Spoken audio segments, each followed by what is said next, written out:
Hello, everyone out there. It's good to have you on again today. We are starting a bit late. Sorry. For those of us who have been in production for long, it's always you never get over the butterflies and trying to prepare and make sure that all things are going in the proper way. Today we are going to start rather on a very unusual way. We're going to just be everywhere, but at the end of the day, you will understand where we're going. My name is KJ, and I'm sitting in for Dr. Rudolph, and welcome to 90 Minutes Africa.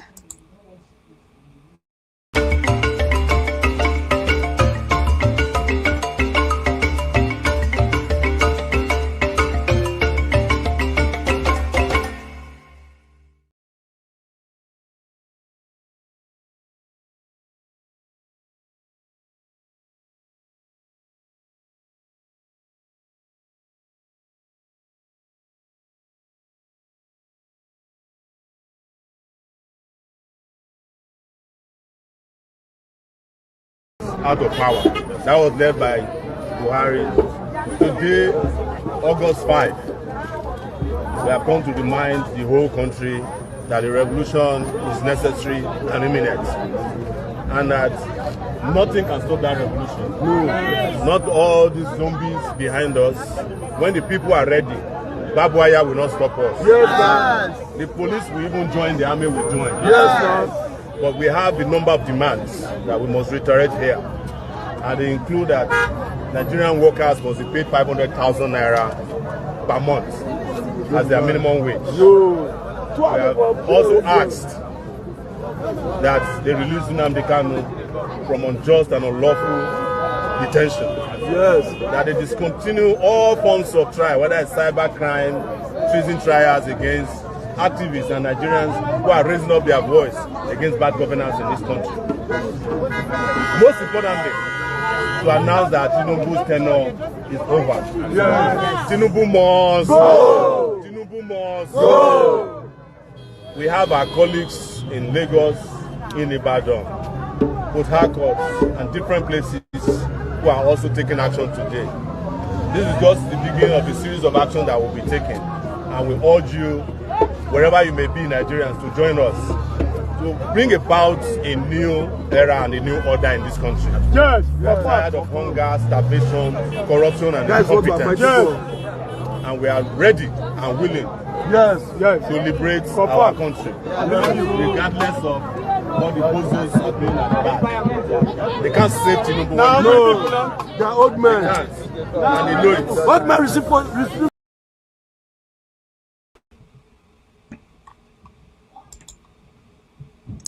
Yeah. Tinubu's response to Shore's assertion is that hunger is older than him. Hunger have been in the world before Tinubu was born, and so also is certificate forgery. So also is 419 GPT. So also is corruption and looting. So also is operation by trick, OBT. So all these things have been in the world before Tinubu was born, and definitely will continue after Tinubu stopped being president of Nigeria. So what cares me? What is his offense here? He met hunger when he came. He met certificate forgery when he came. Not being the first person who forged the certificate. Now it has become a culture. National Assembly have approved that you can be a politician in Nigeria with a forged certificate and nobody can take you to court. So what's he saying in essence? He's saying that anyhow you do them, We dey here, they look now. Anyway, when I like, what can I carry and go? We dey here, they look now. And so, is it a tragedy, or is it something that is coming, it's become a tradition, and that's what we're going to discuss today. Is politics really a game where anything goes? Is it, what we say in one English palace, the end justifies the means. It doesn't matter how you get there. What you have done is you have got there. If you are one of those who used to watch TV in the 80s, there used to be a group of wrestlers called the Love Brothers. And they're saying this, they used to say those days, really never left my thoughts. Whenever they come to wrestle, they always cheat. And when they cheat to win, and at the end of the day, when they are interviewing, then they say people don't ask you, how did you lose? They don't ask you, how did you fail? They ask you, who won? And so if you cannot win honestly, you cheat. Is that where we are today with the political situations in our country, where the president sitting over the governance of 230 million people will say, I will wrestle them to the end, and nobody can prevent me from doing that? Is that where we are today? Political defections, shifting alliances, broken promises, power struggle, tribal and religious politics, corruption, and growing loss of public trust. Where do we draw the line? This is where we are today in Nigeria. This is a new. We're going to be looking at this in a more lighter, as we go into the months. We'll take more into just discussing one topic or the other and give it a really good push. And please come to engage. Come, above. Let's scrutinize everything going on in Nigeria, in politics, without rancor, without being, unnecessarily biased towards one party or the other. But even if you want to be, please come with open mind so that we can really talk about it. Now, one of the things also becoming a tradition in Nigeria is what they're going to see next. We are raising a nation of beggars, where the young men have been reduced to a point where we only see people begging because, again, some will say you can't blame them because there's no work. There's not meaningful engagement for the young people and their numerous talents or numerous strength. The Bible says that the strength of the youth is the wisdom of using his strength. And the strength with the youth carry, nobody has been able to, or no government so far in this government or the last 12 years, 10 years, have they been able to engage these people meaningfully. I'm not saying now, before some boundaries to come and begin to blame me. I'm not saying that Tinubu introduced on youths that are employed, on unemployable youths. I'm saying that it has become exacerbated since the government came in. But even at that, it's now being done brazenly, where if you do not succumb, you face some consequence.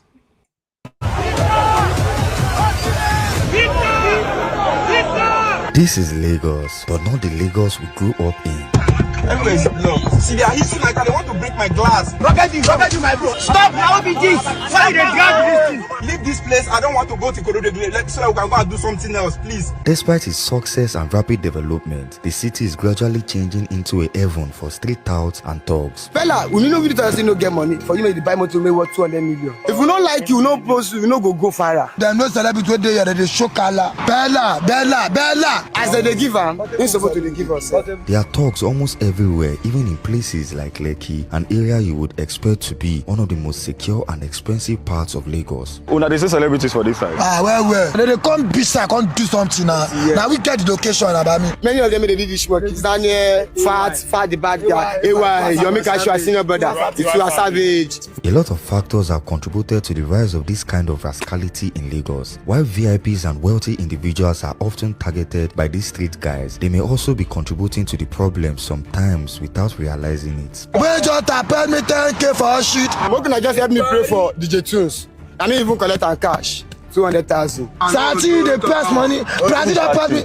Sati I just give her for shit. Sati don't press me 50K before line no good. The number of car spotters has increased drastically, with social media constantly showing videos of popular people handing out cash gifts to them. What may have started as a simple gesture has gradually become an incentive. Some people have even built their names online, followed by repeatedly begging wealthy individuals for money. When begging becomes a source of income and the rewards are constantly displayed online, it can create a circle where more people are encouraged to chase the same lifestyle. My name is Dayo Keshiro, popularly known as the most popular beggar in this Nigeria.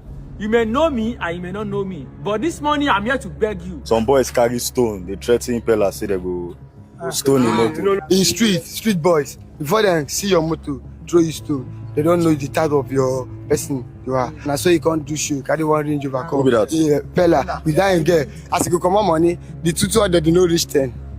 Fella, we know we say no get money. For you make the buy motor make what 200 million. See, as they give am, ain't supposed to give us. But him, he don't want to give us. Why? Man, but them no celebrity there, they show color. Who be the celebrity who they see here? Bella Smuda, Dangbana, he color where Bella, they pass here. What do you mean say color? Oh no, they pass where Bella be saying I'm gonna go. What be color now? Explain. As in, you know they like to survive, you know they show love. Yeah, strong.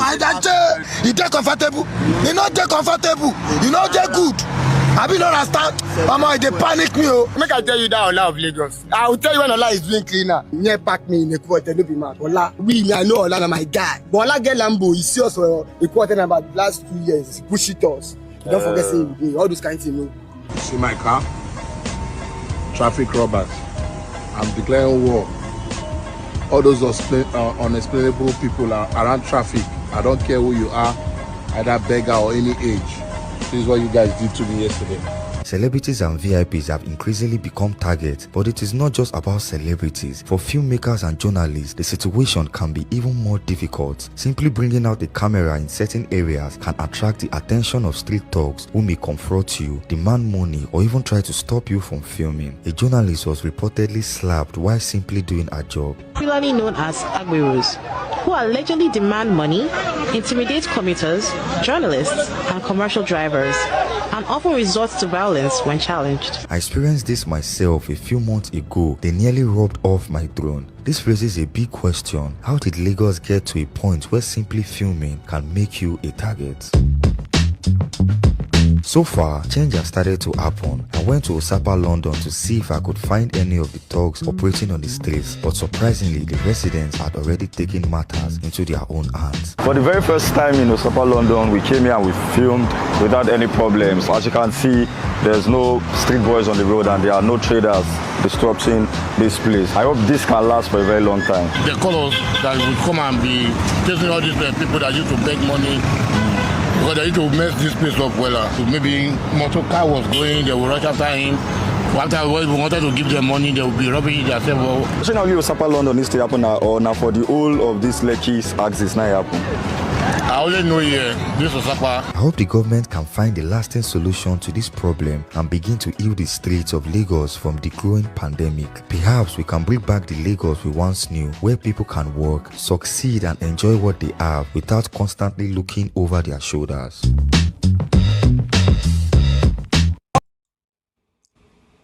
Thank you, Kizito Kid.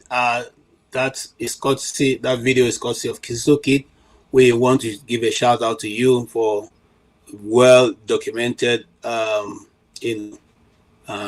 street VOP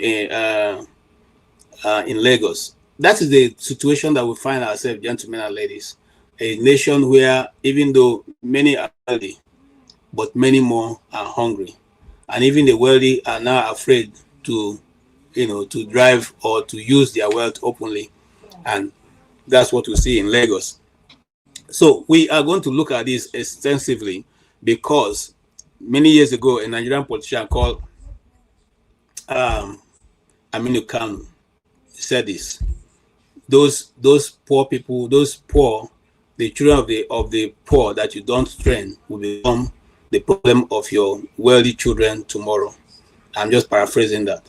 So if we continue this way, maybe in a time to come, we may not have a nation, because these are able-bodied men who are supposed to be doing something for themselves, but they find out that their youths and their youthful days are being spent on the street looking for what to eat and how to be able to organize themselves, even to become a man.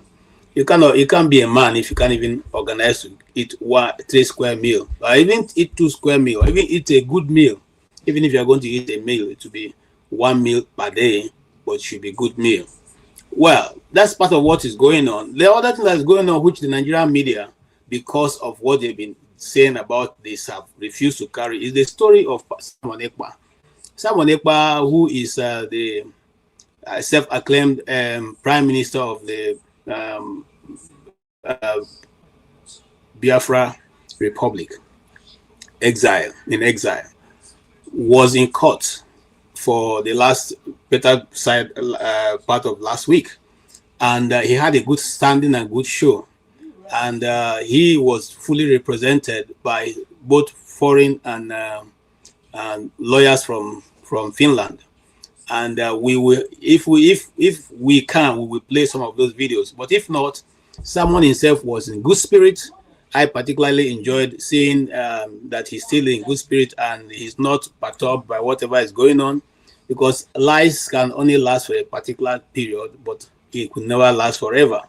And so here is Simon Ekpa stepping out of the appeal court, and then the police, being what they are in a civilized nation where human beings are treated above animals, gave him the opportunity to meet with his people.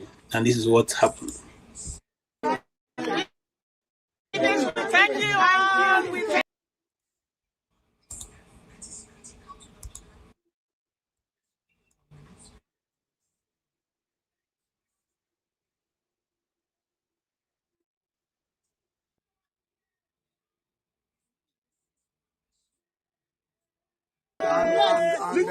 And they will know that the wrong. I'm very confident that the truth is going to come out. And they will know that the wrong person has been in prison. Nigeria government are the one responsible for the killing of our people, and they should be held responsible for that. I am here because of the life of my people, and we are not giving up. Okay, that is Mazi Simon Ekpa, who said that he's still holding very strong to what he believes, which is that the people that are responsible for the carnage going on in Igbo land is the Nigerian government. And so far, the case has been on. The real trial will start next week, and we on this end will be looking out for following the development, and we'll bring you a blow to account of how to go. I just want to let you know, for those of you who like the story of politics and how it's going to be played, we will be covering political sections in this platform. And if you want to support us, it's also good that Rudolph we're willing to send people to be on ground who will cover day-to-day events as the time begins to roll out. The electionary campaign begins to roll out, so that we all can be abreast what's going on, how whether we lose or whether the situation is augmented or not, you will be first to know. Okay, having said that, there have been a very serious trend going on. I don't know how many of you who may have heard it. There is a new law in Sokoto State that determines how you live your life and how you play life in Sokoto State. Let's hear from this guy who has been following the development. Good day, and thank you for staying with me. Thank you for joining me. Okay, today I just want to bring us one particular thing that is going on in Sokoto State. So come closer, let's discuss about it. As it stands now, Hisbah bans in Sokoto. What is Hisbah? Hisbah in Muslim or in Islam means promoting what is right and discouraging what is wrong. That is just in a nutshell, that is Hisbah. So there is Hisbah ban in Sokoto as I'm talking to you now, and it is taking immediate effect. What are the bans? There is no DJs anymore. There is no marriage gifts anymore. No mixed gathering, like the men and the women will not gather in one place again in Sokoto State. And it is taking immediate effect. I just want us to understand it though. There is no marriage gift anymore, no DJs, that is no parties anymore. So whether you are a Muslim or you're a Christian, you need to abide by Sharia law. Nigeria is the only country where you have two different laws running concurrently. Why am I saying this? Now, my earlier video, I told us about the Islamization and all that. It is not a fluke. It is not a joke. If you think I'm telling you all these things just for saying sake, you are wasting your time. You are wasting your time if you don't think that it is time for us to do the right thing in Nigeria. If we don't think that it is high time, the majority will tell the minority enough is enough. In my earlier video, I told you guys that Tinubu and APC do not have the monopoly of violence. Okay, that is the situation. The situation we find ourselves right away in Sokoto State. But to make it look as if it's been you know, actually accepted, a Malam came out to say this concept.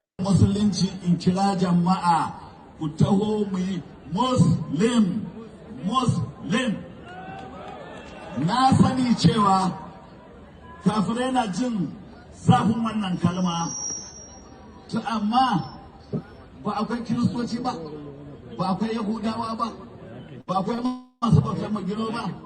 Ni musulmi mai wa'azin musulunci da na ce muslim me na taba nasu.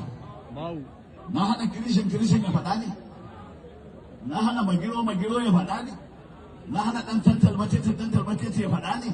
Amma ni a matsayina musulmi, muslim, sha'a man sha'a au aba.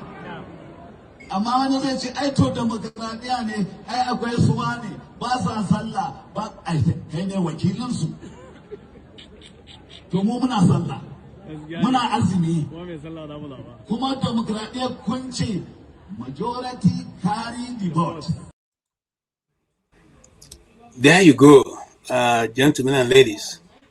Muslim ticket has come to stay, and there's nothing anybody can do about it. That brings us into a major discussion for today.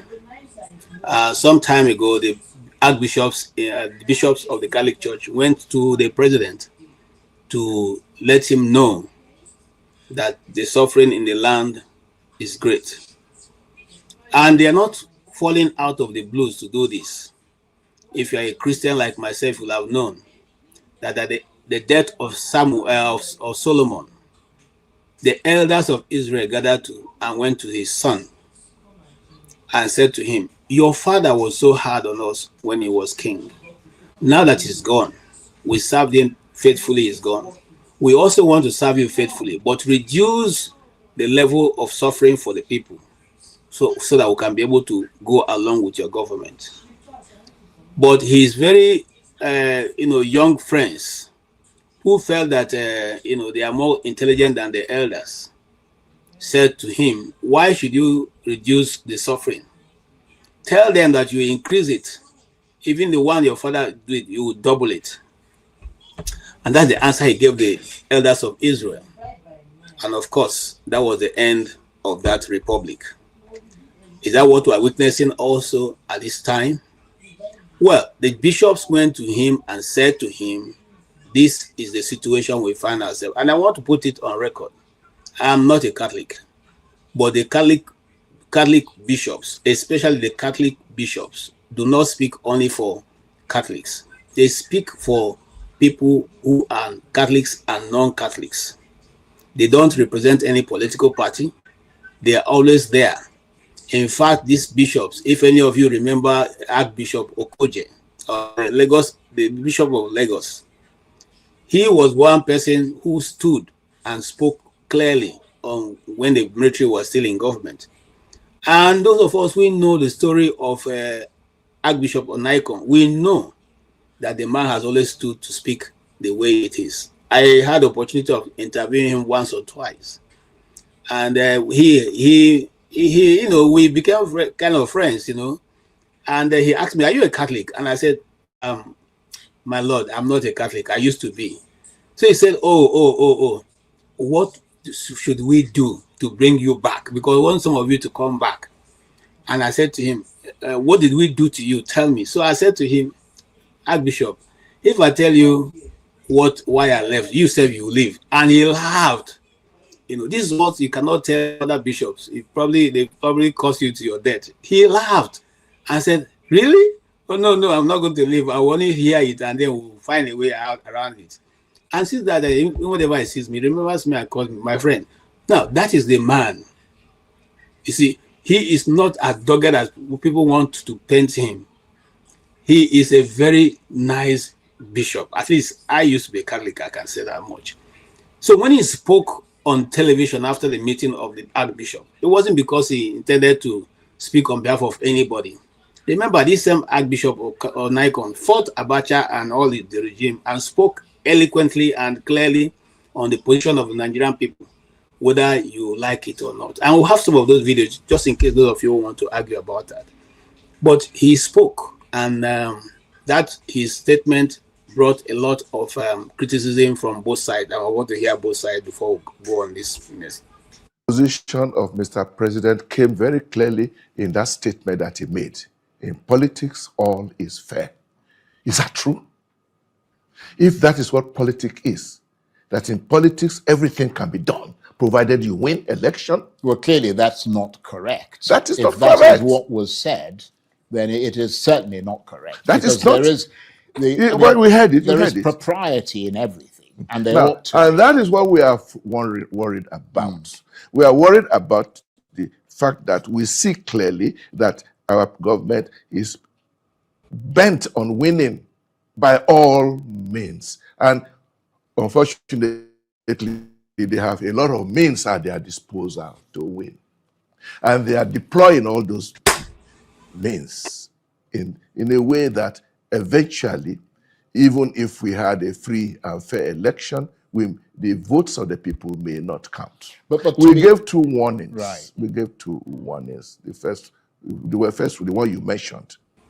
I'm trying to remember now. But the second one is that if we do not rearrange our election system to make sure the elections are really free, fair, and credible, it can lead to difficulties. Right. I mean, you talked about the dominance of a one-party state. Okay, yes. And then we want that the country doesn't gain anything by a one-party state in a so-called democracy. There's nothing. Of course, we are not expecting Mr. President to help the opposition to defeat him. No. But the point we are raising is that even though the president has all the powers of incumbency, he is in the election, he is a candidate like any other. He is a candidate like any other. And that is why we call our electoral commission independent. Now, there are doubts in some quarters about how independent this electoral commission But he talked about the electoral commission. He said so. He said it was independent. He said so. But like we also said, words are not enough. Okay, thank you to Arise News for that. And that is Archbishop Onaikon. And he spoke eloquently on what he said. And I doubt, we are all from communities. When the elders sit in the elders council, I'm not sure they are afraid of anybody. And that's what the Archbishop did, and telling the truth as it were. At that age, who are you supposed to be afraid of? The president? No, you can't fear anybody, because you have seen it all. And I think these bishops have seen it all. And just as we were, thinking about what the bishop have said and the response that the government gave, we had another group of people who organized themselves to counter what the bishop have said. Let's hear them.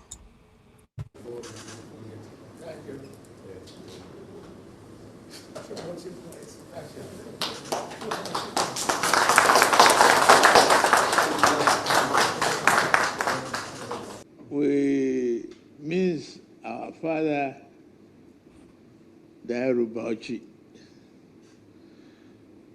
a beloved father, a great leader. We just pray to Allah to give him al-Jannah of Firdaus. Thank you for the condolence. Thank you for what you are doing for Islam.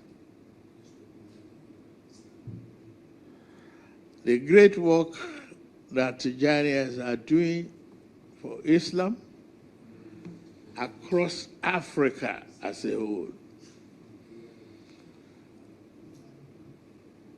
I respect that. And your followership in Nigeria is so huge. And thank you for keeping faith and keeping the way of Allah.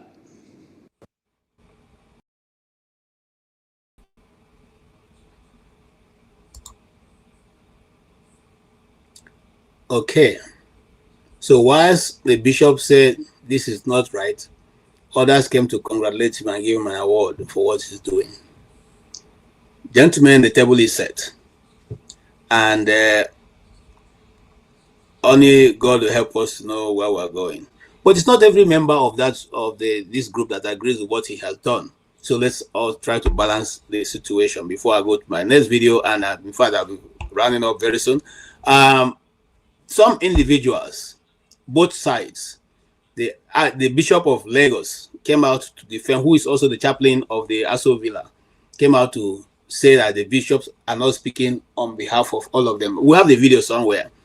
And we also have the man's record on what he said before this government came into place, what and how they are going to tell the government of Buhari the truth clear to their face. But today, that Archbishop, who now occupies a very vintage position in Aso Rock, is now speaking against his fellow bishops. However, there's a man also who was able to put his thoughts forward and to say, like, look, it does not matter on which part of the religion you are in, what the Archbishop has said is the truth. And he went on to emphasize on the topic on what I said earlier, that if an elder cannot tell the truth, who will tell the truth? And so he was able to bring himself, I like his contribution so that it doesn't look as if there are certain people who speak only the truth and the other side don't speak the truth. Here is what he said. What the bishops did is the right thing for in this country. Nobody should go to the president because you are seeing Mr. President and start pretending as if there is no issue in the country. Right now, we are waiting for the Muslims. The Muslims, I'm a Muslim. We are waiting for the Sultan and all these top Muslim hierarchies to respond and just did exactly what the bishops have done. This is the right thing to do. We shouldn't be pretenders if we went to these top people. We are waiting for the Sultan to talk too, just the way the bishops do. I'm very, very impressed with Bishop, what is his name? I can't remember his name. Bishop Kagama. I'm very, very impressed. That is how to talk to leaders. Nobody should go there and start showing them that everything is okay, when nothing is okay in the country. We are feeling it. Everyone is feeling it. You cannot travel in the daytime. You cannot travel in the night. The plane is not safe. The car is not safe. Nothing is safe in this country. Where are we heading to? Where are we heading to? Look at Nigerians now. Anywhere we go in the country, they chase us away. Anywhere we go, South Africa, Ghana, even here in Togo, Benin, they will chase us. Are we that bad? Okay, that question is for you and me, and for those of you who come to throw stones here. Anywhere we go, they chase us away. Meanwhile, we'll have more than enough. We should be like Southern African people, not leaving our country because we have more than enough. But leadership has kept us robbed of that opportunity to actually show, the rest of the world who we are. And so that sets the discussion for this evening or this afternoon, depending on where you are. And we'll roll the discussion right after this. Nobody could have believed on this end that Abacha will not sit on that throne, remove Kake, and put Agbada as the president. During that time, all the political parties say that Abacha is the presidential candidate. Only GDM. And it is one man called MD Yusuf, a former Inspector General of Police from Burundi, That's the only person that said that he will never step down for Abacha. And you know why? He's a Kanuri. And Abacha is also a Kanuri. Even though Abacha is from Kanu, but he's a Kanuri by tribe. And that man, MD Yusuf, is from Medugri and he's a Kanuri. They know themselves. You know, they are warriors. Abacha knows that he can't fight him, even though he's a military president. That MD Yusuf is also a strong man. Yes. Everybody was waiting. Behold, that time it was, we were watching France 98. And France 98, we were preparing for the finals between France and Brazil. Before he knows it, gaga, gaga, gam, the music changed on the radio. They said Abacha ate apple and died. Who gave him apple? I don't know. Where apple fall from? I don't know. But do you know what I know? God intervened. APC should be very careful. They should ask questions. Nobody has monopoly of anything. God is everything. Okay, that is it. And so, APC, if you are hearing me, ask question. Ask question. It's good for us to ask question. On that faithful note, let us kick this discussion up.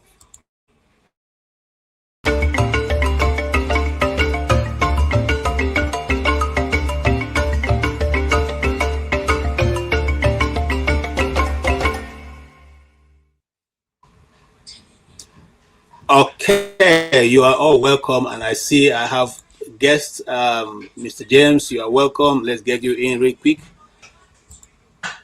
All right, Mr. James, you're welcome. And the rest of the guys who are still there, I'm putting the link out there right now so that we all can connect. It's going to be a good ride. And please come with an open mind. And this is a platform where all views, all shares of views are welcome. We do not hold to any view. We have no personal or institutional, what do you call it now?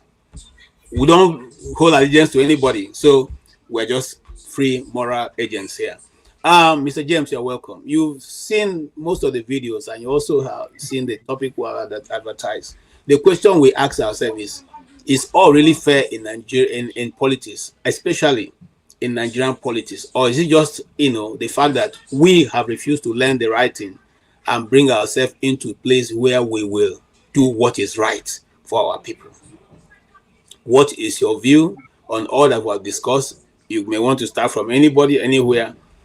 Yeah, you see, I remember when I was in Form 3 in high school, we read Macbeth by William Shakespeare, a play written by William Shakespeare. I think it was in Act 1, Scene 1, where the three witches met. When shall we three meet again? In thunder, lightning, or in rain? When the holy ball is done, when the battle, then at the end, I think they said in chorus, if I can remember clearly, fair is foul, and foul is fair. You got it? That is Act 1, Scene 1. Fair is foul, and foul is fair. In politics, what appears to be good could be bad, and what appears to be bad could be good. It depends on the number of factors. Like the meeting of the so-called president, Mr. Tinubu. Well, the religious men, they've spoken their mind. That is good enough because they have followers. They're also feeling the pinch, not directly, because their followers look up to them for a number of things, both spiritual and material guide. In order for them not to do what they are not expected to do, should I say, I won't use the word pester, they inconvenience them with all sorts of requests. I've not paid my child school fees, we've not eaten today, I cannot pay my rent, I have a lot of problems. And the bishops themselves are tired of saying they are tired. That could be one of the reasons why they went to have a word with him. Well, I remember the days of Shagari. Was it Shagari? Yes. The first election, 1979 to 1983, there was colossal corruption, crude oil theft, rice scandal, and quite a lot of things, to the extent that some of them were accused of trading with South Africa, a country we had no diplomatic ties with. behind the scene. Some ministers were living below expectation. Then at the end of the day, the 1983 election came, and it was criminally rigged. On October 1, 1979, they were sworn into office with the intention of serving up to 1987. But on December 31st, 1981, the government was toppled by Buhari. They spent only 3 months instead of another additional 4 years. So to end the whole show is that the hallmark for a radical change, which some people call revolution, is the hallmarks are apathy and decadence. Age-long decadence and apathy. They are the hallmarks for revolution. If you read European history, the French Revolution was just like that. They were so hungry in France, they went to meet the first lady, and told her, we are hungry. We cannot even buy bread anymore. We can't afford it. The woman, because she was not in tune with development, out of ignorance, she said, well, if you cannot buy bread, why not try cake? Not knowing that cake is more expensive than bread, but because they are both made of flour, she thought that cake, which is smaller in size, would be cheaper than bread. She was not in tune with development. Eventually, they were flushed out of power, and they paid for it with their lives. So the English people have a saying, what goes up must come down. There's nothing we can do about it. Mm-hmm. One thing I want people to know is that, just like we were discussing yesterday on this platform, there is no need for anybody to reveal the strategies they want to use to flush these non-entities out of office. Don't discuss it in public. Whatever you have in mind, go ahead and plan it and carry it out, provided it is not against the law. All the strategies you want to use, don't disclose it in public. As I was saying yesterday, disclosing it in public is tantamount to, I liken it to a slave plotting his escape in the presence of the slave master, which doesn't make sense. A lot of people are planning quite a lot of things, strategies and techniques to handle the election of next year, but to my surprise, they are discussing everything in public, not knowing that the followers of the government are also listening to public broadcasts. So whatever you plan in public, they have the money to do whatever you want to do. They have all the money in the world. So the only thing is that these things should be kept secret. I likened it yesterday to a military coup. When a coup is being hashed, when military officers are plotting a coup, it is terribly, it's a deep secret. Not until they execute it, they will never mention it to anybody outside their circle. That is how it should be. These people have already grabbed power. This is what South Africans call state capture. They've captured the country. For them to release it, they are prepared to die. They are prepared to go to bed with their mothers than to release the power they have at their disposal. So it's just a question of time. As I said, what goes up will surely come down. But we should not forget that fair is foul and foul is fair in politics. Thank you so much. Mr. James, I want to ask a question. Welcome, Tony. Welcome. So can just give me 1 minute. Mr. James, I want to ask you. I read that book. I can only remember the 3 witches. How do you come up? How are you able to recall those things written inside that book and you quote them, verbatim?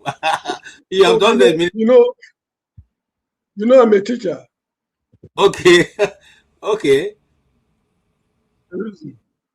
So is it because teaching? So okay. So let me want to say, because you teach, so you are reading through those things all the time. But if not, I read a lot of those books. I did Shakespeare and all that. I remember the 3 witches, but I cannot even remember any word at all. Except a two Brutus. That's all I still remember till today. A two Brutus. That's that is what's it called? That's Macbeth. Caesar. No, that's Julius Caesar. A two Brutus. Even you, Brutus. When Brutus stabbed Caesar, his best friend, Yes. People were stabbing him. Really, he was not surprised. But when Brutus stabbed him, my best friend, Etu Brutus, even you, Brutus, stabbed me. You guys are wrong. It's not Etu Brutus. You are quoting Shakespeare wrong. Etu Brute. Okay, no, excuse me. Brutus or Etu Brute in Igbo language. Etu Brute. I'm not talking about. I remember. You're not quoting him wrongly. It's just a question of pronunciation. The way you pronounce words might not be the way I pronounce words, maybe because of my accent or whatever it is. No, it's not English. It's not English. It's it's not English. It's Latin, and it is not English. You're calling it is. Hold on now, brute. That's the pronunciation in Latin, and that's what is there. If you're quoting, I assume you're Igbo.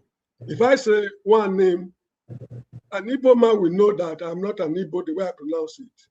When I say one name, although it is correct, it conveys the right idea, but the way I pronounce it because of my accent, an Igbo man will know that I'm not a native speaker of the language. So anyway, that's not the point I'm trying to make. If you say and you too Brutus, that is a translation. If you read Julius Caesar, what you find there is heir to Brute. That's what I'm just saying. They mean the same thing. But if you strictly, stricto sensu, if you want to follow what is in Julius Caesar by Shakespeare, what he says is heir to Brute.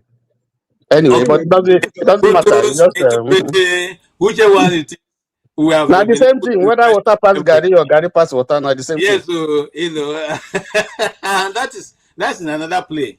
One of the Yoruba writers, he say whether I carry rapper put for nyash or carry rapper when I take rapper cover nyash or take nyash cover rapper cover na cover. I think that's one of those plays of those days when people see it, not like now that they are all in social media dancing to Pella's this thing. Anyway, let's go ahead so that nobody holds me, especially those who are still following Pella. All right, you are welcome, Mr. Tony, and welcome also Osikan.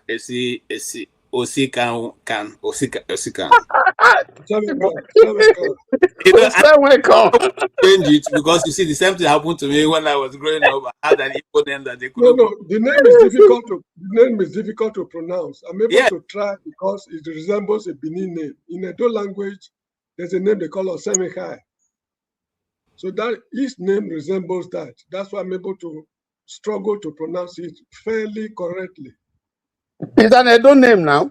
You should be able to, Pa James. It's an Ego name. I'm from Badagry in Lagos. Sorry. Okay. Okay. Okay, KJ, greetings. So thank you for being the anchor today. Pa James Domo, yeah. Thank you. Good to see you. Okay. So before we run with our major topic today, you saw some of the videos we played. What says thou? Because the president of Nigeria said that hunger had been here before he was born. So I'm also asking you guys, is that the same thing that she applied in the certificate forgery? Because certificate forgery have been there before. KJ, let me greet my brother Simon Cole. How you doing, brother? KJ, and greetings viewers. Why you look for trouble now? Why are you looking for trouble? I'm just asking because hunger have been here. So if that is why he's doing other things also. They have been there. But truly, hunger has been there before he came. Yes. Yeah, but the point is that the reason why it is offensive is certificate forgery. Oh, God. It's armed robbery. And before he came. So also is corruption and all that manipulation. Wayo GPT has been there before he came. KJ, that's what he's saying. That's what he implies. You are not a good man, KJ. I'm telling you. That's the question. Okay, I'll try and answer. KJ is pretending to be a bad man. KJ is pretending to be a bad man. I want to ask him because you see, let me tell you something. Children learn from what their parents do most of the time. So I'm careful what I'm doing in my house and how I speak. Okay, I'll give an example. One day I was talking to my son. I said, lying is not good. So whatever you do, don't lie, even if you have to speak the truth and it's against you. And then he went and said, okay, that, and he went, and then he came back and said, no offense, but I have a question. And I said, okay, what's your question? He said, I said that lying is bad. I said, yes. So, and the people who lie will not get rewarded by God. I said, yes. He said, but sometimes lying is good. And I said, no, lying can never be good. And he said to me, but Rachel, what's that girl, that prostitute, Rahab. He said, Rahab lied and saved the people from, saved the God's people. That's not good lie. And I looked at him. I didn't almost have anything to say until I just said to him, you know, Rahab was not a Christian like you. So lying could have been pardoned him, but not for you to lie. Now, that is how children think about it. And when he left, I sat down. Even me as an adult, I have never thought about that.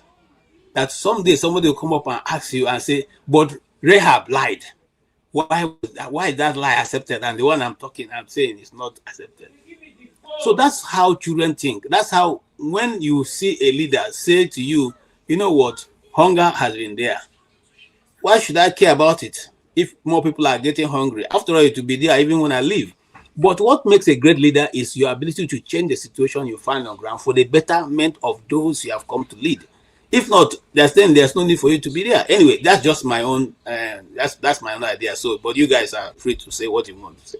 Well, KJ, yes, if you look at the context within which that statement was made, then you can pick holes with it. Yeah, but literally, if you just take it, yes, Nigerians are hungry. 140 million Nigerians under multi-dimensional poverty. Under multi-dimensional, not saying people who are poor. These ones are under multi-dimensional poverty, which means that if you are talking about those who are poor, probably more than that, because these are people who are under multi-dimensional, multi. So, but I think the problem with what the president said is the optics. People have come to present a problem to you, to say, listen, maybe you are not seeing what we're seeing. Maybe they are not telling you the truth. But this is the situation. We don't have wives. We don't have children. We are religious people. And collectively, you have bishops here representing all parts of Nigeria, cutting across ethnic groups and so on. And we have come to say, as we have always done, right from, if you like, Obasanjo, or even before that time, to say that there's a problem in the land. And we need you to look at these issues and that and that and that and that, so that you can do better, so that you can be properly guided. I don't see anything wrong with that, you know. But you see, if you go and see an old woman who is frail and is quarter to go, and you're talking about bones and bones, she's going to be angry with you, because you just feel that, you know, you are just slighting her. Because, you know, at that stage, you know, what you'll be seeing all the features of, you know, all the, you know, habiliments of old age and so on, telling on her. So if you are talking about this thing, you're infuriating her. She'll feel that, okay, you are mocking her or something. The president, for me, didn't handle that issue well. He didn't handle that issue well by saying, "Oh, listen, I mean, people have been hungry. Before I came, people were hungry, and therefore, you shouldn't even raise that kind of issue. And you are making no point." And then various other replies that he gave, that he's doing well, defending EFCC and, you know, all kinds of things. I think the president is the president of Nigeria, not the president of a section of the people. What I would expect, maybe he misspoke, but what I would expect is, even if you don't say anything, thank you for your visit. You know, you guys have always been proactive. You've always spoken. We have taken note of the things that you said, and I would respond to that. I would speak to the nation concerning, you know, in a few weeks or in a few days concerning the issue. But I've noted what you have said. Thank you. And then you go. That wasn't what we saw. The people who thought they were coming for, you know, to advise the president, as Nigerians who also feel the impact, who are close to the people. Because these people are diocesan heads. And so they impact with the people. I mean, they interact with people one-on-one. They see them, they feel them, they talk to them. Some of them come for all kinds of things, spiritual, physical needs, financial, needs, and they administer, they intervene. So they have an idea of what is going on. They are not as distant from the people as the president. So they come and they give you these views, and I think the president didn't handle it well. But thank God for Akume, who is also a Catholic, who came out to try to polish and to moderate the views and to say, the federal government is now going to interact with the Catholic Church, with to see, what ways and all that. But that was after the damage had been done by Boala and his cliques, who saw this thing more in a very biased and narrow perspective, to say, they are speaking for Catholics, as if there are no Catholics in APC and other parties, as if the issues that they are interrogating are not issues that deal with every other Nigerian. Maybe it also or only affects Catholics. And I'm wondering if His Eminence John Cardinal Onaiko is from the southeast, is an Igbo person. I'm wondering what, it would have been hell. It would have been that, he's IPOB, he's a obese person, he's, in fact, they did allude to that he's speaking because Obi is a Catholic. So I think they mishandled it. Yeah, if there's I think it's most unfortunate. If there's any Catholic bishop that I can, anytime I wake up, is Archbishop Onaikon. Very, very nice, detribalized Nigeria, and very, very nice guy. I mean, like I said, when I was in Abuja practicing, I had the opportunity of interviewing him twice. In his bishopry, what they call it now, nice guy. I mean, doesn't behave like the other bishop who carry themselves like he's just down to earth. So I find it a bit, really problematic when they speak that way. And I'm coming to you, Osikawan. Should politicians be required? Welcome. Welcome. God, welcome. Sorry. For short. Okay, now that you have been able to call the name on my behalf, let me just go ahead and ask a question. Should politicians crossing from one party to the other, or let me put it this way, should your political lineage now stop you from being able to realize truth and stick with the truth and deal with the truth, especially when it's coming from your citizens who are no card carrying member of any political party? The bishop don't carry any card in any case. So should your political lineage not allow you to hear the reality that's on ground in your country, in a place where you say you are governing over?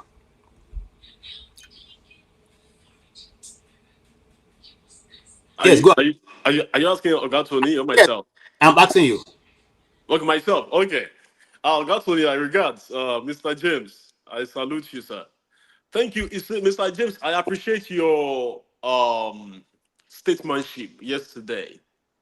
I couldn't hold it. I have to leave the panel yesterday. And sometimes, if I don't express myself, I don't feel good. KJ, thank you for hosting the show today. It was because I saw you, that's why I came here.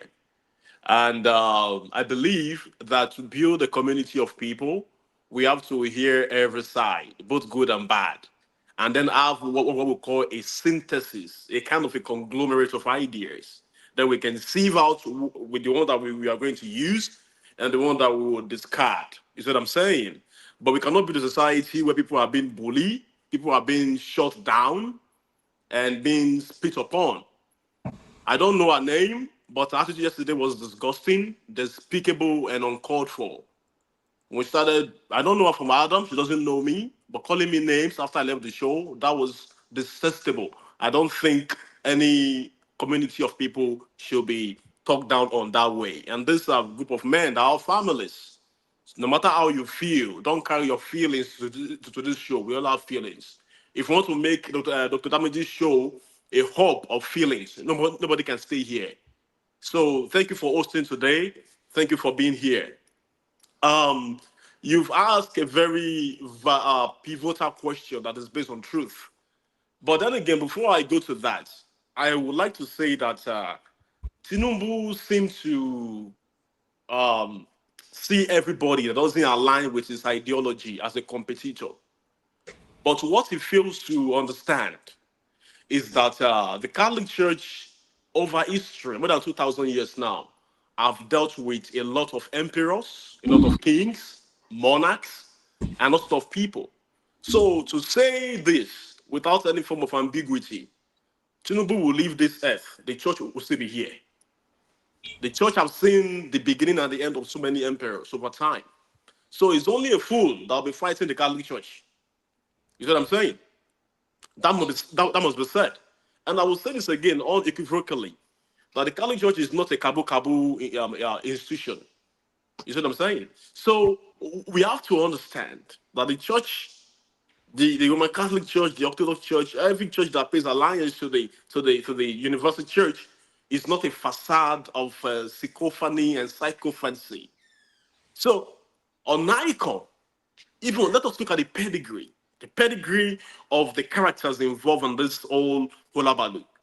You see, there's this old African adage that says that when a monkey wears the crown, wears the crown, what happens? Then it becomes, the whole kingdom becomes a circus. Because, yeah, you play the clip, KJ, at the beginning of this show. It was Togri, the pandemic, the Armageddon of Togri in Lagos. The Armageddon of Togri in Lagos. Do you know what they called Jagaban when he was in Lagos? They call him Ogagbero. He's an Agbero guy. The rascality. So when you have the head of rascals on the apex or the upper echelon in the country, what do you expect? So it goes back to your question, KG, about the truth. What is the truth? The Latin man calls it veritas. Veritas. They will go further to call it a speculum. That is the objective reality. So when you look at the mirror shows you exactly who you are. KJ, look at the mirror, look at the mirror, it tells you exactly who you are. So people don't like it. That is why they use filter. They use all sort of pancake, and women don't like truth. They have mirror, but don't like it. I'm sorry, the women on this chat, they don't like it. They use filter. So we have an administration that does not like to look at the mirror. And when you show them the reflection of the reality on ground, the speculum on ground, they have a disdain for it. I want to start by looking at the pedigree of these people involved. Onaiko is not a small fish in the ocean. It's a big fish.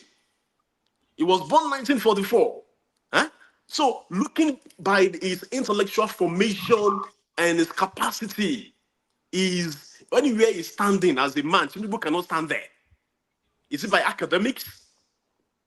And this is not me just talking. The facts are there.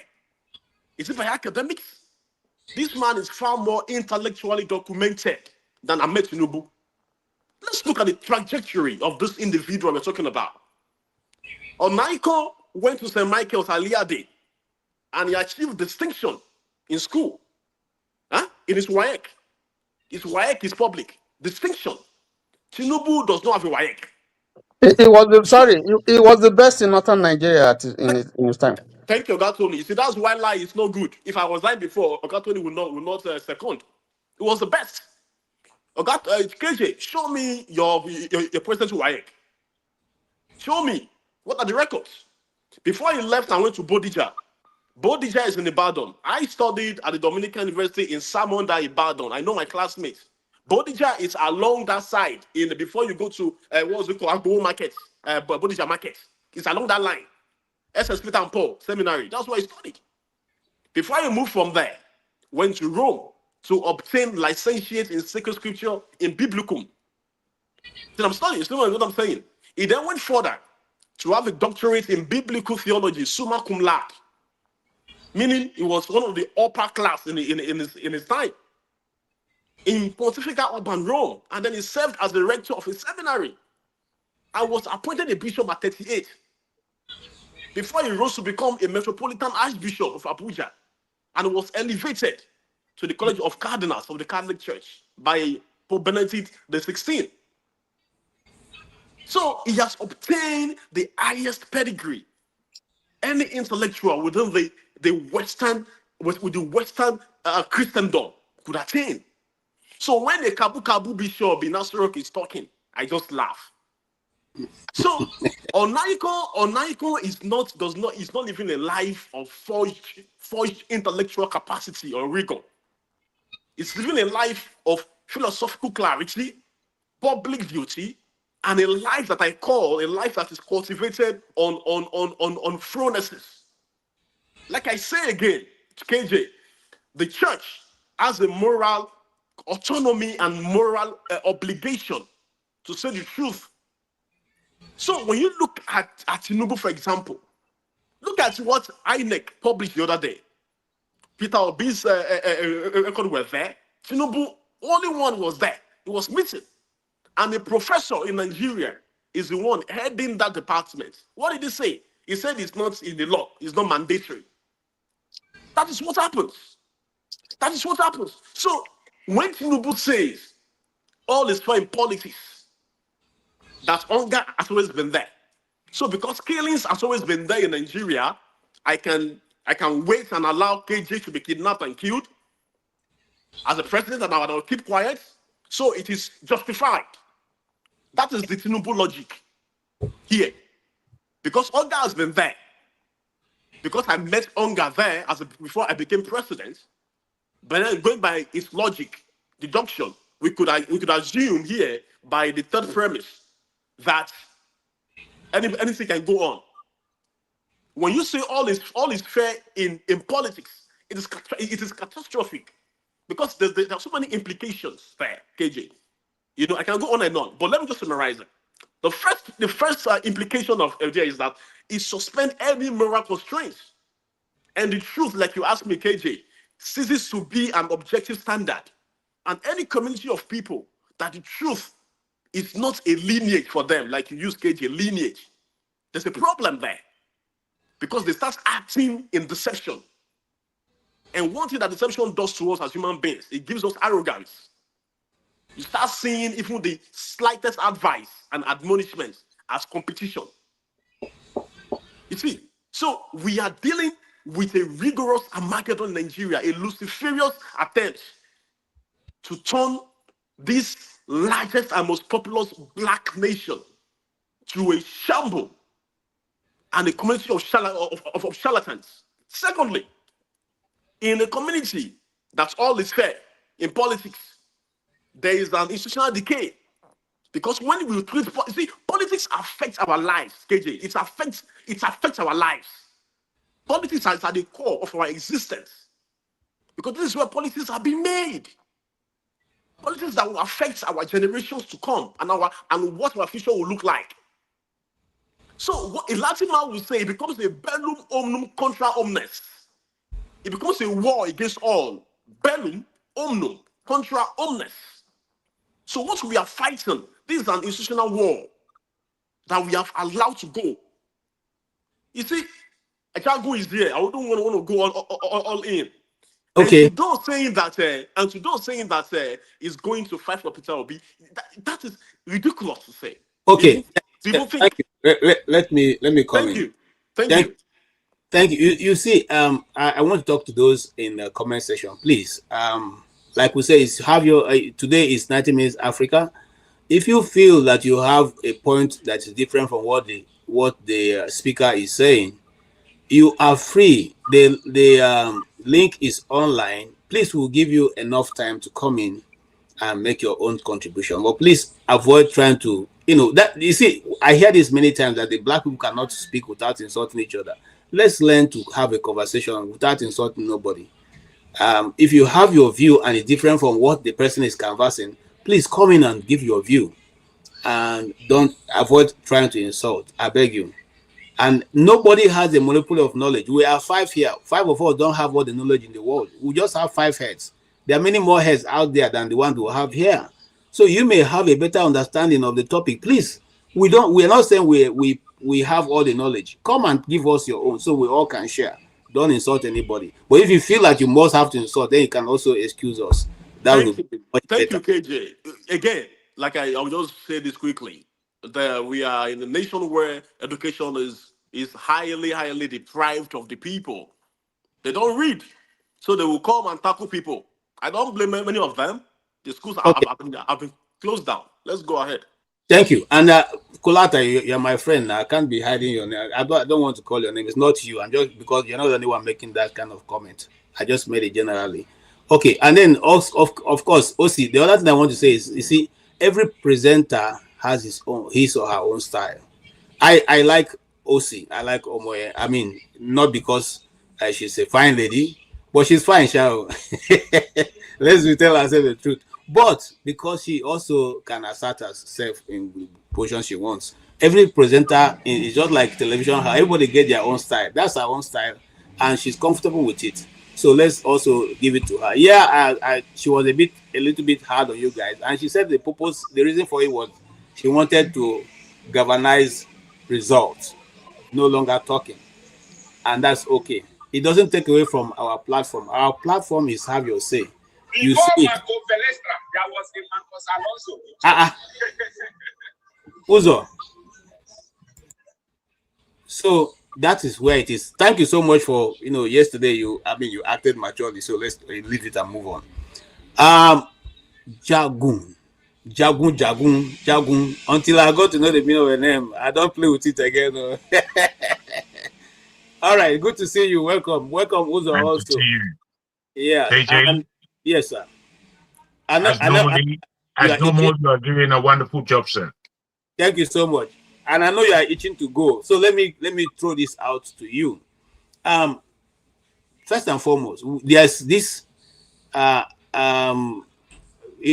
the bishop made the bishop made the assertion, there was a gathering of Muslims, even from outside of Nigeria, who came to Tinubu to say, you are doing a good job, don't let anybody tell you. And he was happy about that. And even praised them for the work they are doing around Africa. Having said that, there was also a law that was passed in Sokoto State that will start immediately, whereby VJs can no longer go for an occasion. Men and women have to gather differently. And they're even saying it's going to affect the church. I don't know how that is going to be, that now churches have to separate. I don't want to say maybe the person explaining is over explaining, but it means that you can no longer travel in the same transport with the women. They both have to be separated. And that is to start with immediate effect in Sokoto. Now, put all that together, Mr. Jagun, and now come to the point where these people are saying Archbishop Onaiko and the Catholic bishops were speaking for Peter Obi. And like OC has said, the Catholic Church has existed long before, and have survived different centuries of terrible human beings. Is the Catholic Church afraid of Tinubu, or is it that Tinubu is afraid of which one? Which one is which one? Let's start from there. What do you make of all these things playing around Nigeria and leaving the real purpose of which government is supposed to be, which is the protection of life and property? Thank you. Firstly, I extend my greetings, Uncle James. Wonderful to see you. Big Tone, excellent. Oseweka, without you, we don't know what's going on. I extend my greetings to Agu also. I must say, I'm not up to date with everything that's been said. I've been listening just before I came on, and I came on just to make sure that the show doesn't go down. I came to make representation. I listened yesterday as well, and I do again follow Osewekan's understanding of the way certain people do not give grace to free speech. And I'm afraid young madam, she's like that, or she's not able to handle free speech. But as you rightly say, She is a lady of some note, and we should give some respect to the ladies because they don't necessarily always come on.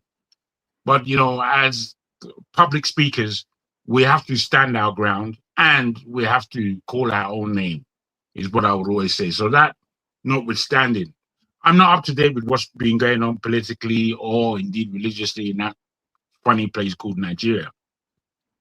But in answer to your question at some level, you cannot have a state that has more than one law, practice of law.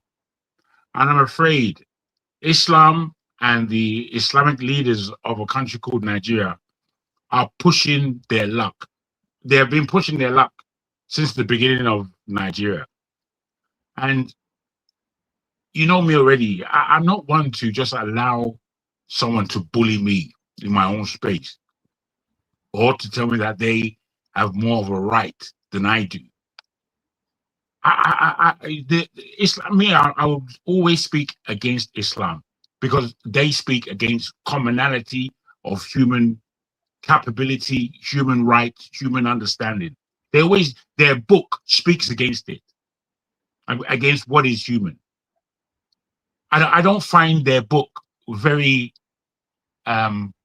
spirit-led. I find it extremely political. Extremely political. I find them as Muslims generally, and I don't want to speak badly about any individual because I love people, but as Muslims generally, I find that their approach is one of oppression, that they feel that they can speak and you have no right to speak. And for me, that in itself brings a violent reaction, a violent connotation. And I don't know why in Nigeria we allow it. I don't know why we allow it.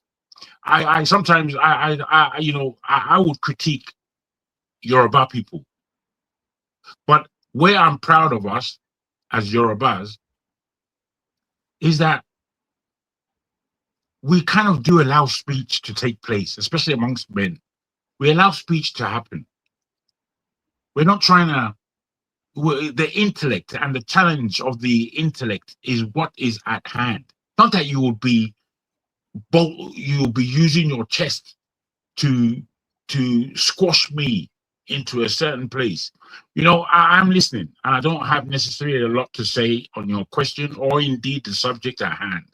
And in my listening, again, for me, it is this fear of what Islam would say, as though Islam is the religion of all men, where it's not. The level of protectionism, the level of lying, the level of obfuscation that Islam promotes is too much. It's too much. And me, I can't handle it. I can't take it. And I would never allow it. Not in my presence. That somebody or 10 people would be around me, as I've had. And they will be all from a certain faith. And then they will be telling me how the world works, as though I don't have eyes and ears. I'm sorry that I'm not deep into your question, but I think I just wanted to touch on certain things that I always recognize, and it comes on time and time again. Earlier today, I was listening to one sheikh or the other who was saying that a Muslim ticket is the right way to go, that he would always support Tinubu because the Islamification of Nigeria and America, he added, is the justified, is the way to go forward. And anybody who's putting their money that way, that's where he is. Now, for me, that's not a thinking person. That's not a thinking person. And the fact that we can entertain these kind of unthinking ways of being, I reject it out of hand. I reject it. I'll wait for my turn again and see how I understand further what's been discussed. Thank you. Thank you so much.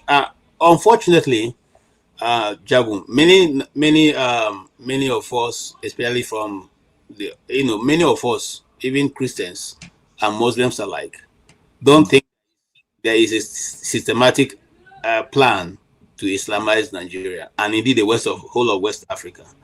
I don't know if they act in ignorance or they can't see the handwriting on the wall. Can you speak to that? Is it that we are the ones who are, just being too afraid or what? Or is it that we are not seeing, or what we are seeing is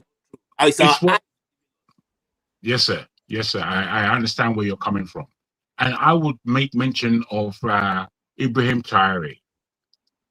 He was very clear in his speech, wonderful speech he gave on why Sharia law is not going to be a part of Burkina Faso. And he put his foot down. And he underlined the problems that it would bring to the table. So he said, whilst he's alive, whilst he's in charge, nothing like this is happening in this country. Why? Because there are other people who have other religions, and we are going to be governed by one law. And there is no way that Sharia from Saudi Arabia is going to be partnered with the law of the land. What we found is Muslims like himself began to admonish him, calling him anti-Islamic, calling him all kinds of names, which is what idiots always go to when they cannot argue anymore. You know me already. I'm one of insults. I will insult anybody, but that's not my program, because I can argue with anybody without insulting them once. I would insult them because I think their argument is rubbish. Now, I'm not boasting about insulting. I'm boasting about intellect. And intellect, if we are sharing intellect, then if we are intellectual at all, where we find that our argument is weaker than our opponent, we must give way. We must give way. That is what the argument is. That's what argument is all about. If my argument is superior to yours, you must give way if you're a reasonable individual. But we can see where there's no reason or rhyming from a certain aspect of the populations that we have. You cannot run a two-tier system government in any one nation. You cannot do that. I don't even know why Islamic people have to be told. The other day we have one idiot, I'm sorry about that, saying that Sharia is easy. Sharia is no problem. Sharia, what do you mean? What do you mean that Sharia is no problem? It's a big problem. And it's not to be used as any governing tool in a country called Nigeria. It's not. You practice your religion, fantastic. Whatever it is. I don't need to know about it. I don't need to be involved. I don't even need to hear that there's anything called Sharia. There is a program to Islamize West Africa. There is. Nigeria, being the big brother that we should be the first country to stamp it out. You know, if Nigeria really took its place and stopped this weakness that we stumble along with, a lot of the problems that we have in West Africa would not occur, because Nigeria is there and they say, no, none of this rubbish is taking place. But because, again, of our weakness and of our duplicity in communication, we invite this rot into our land. It's very sad. Very sad. They want to always compare themselves to Christian. I'm not a Christian. No, I'm not a Christian. And in my family, there are Muslims and there are Christians.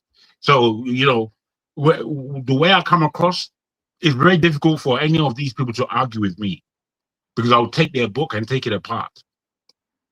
The way I see Christianity somehow still can give me a release, an understanding, an appreciation of the sanctity of human life.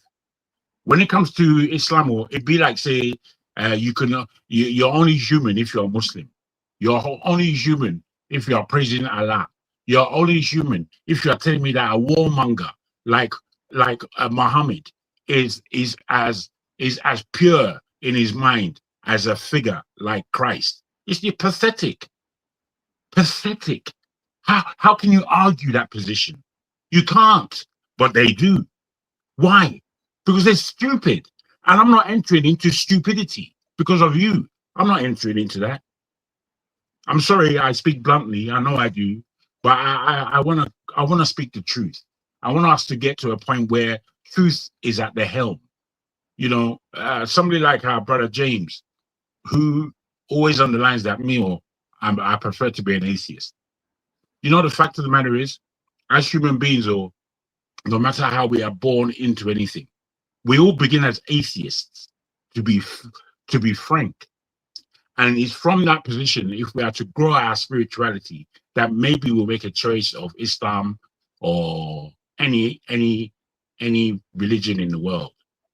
But many times in my life, I've been a non-believer. I've been somebody who can't believe this.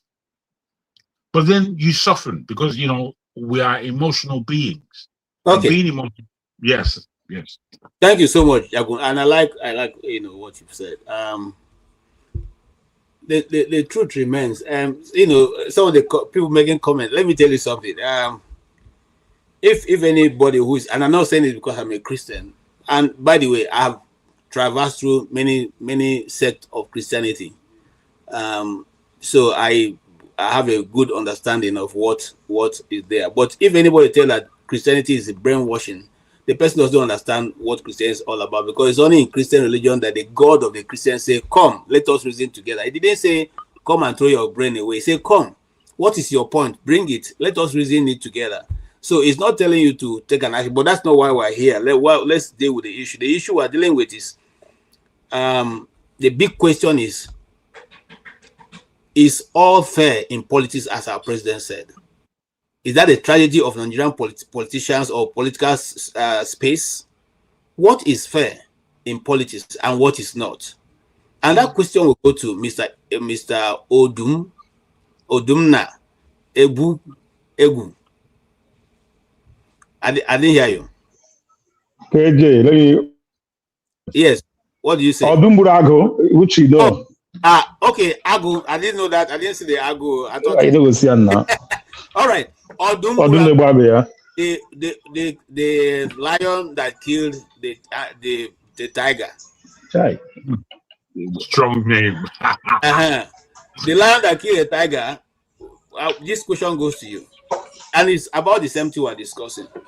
What does all is fair in politics actually mean in the content that our president used it? Because at the end of the day, he concluded his statement by saying, I will wrestle them to the finish line. So what does it mean? Is he saying that we are all going to be wrestlers now, Mighty Igor and Mil Mascaras, or are we going to be, you know, how does he want to wrestle to the end? Is it going to be another grab it, snatch it, and run away with it?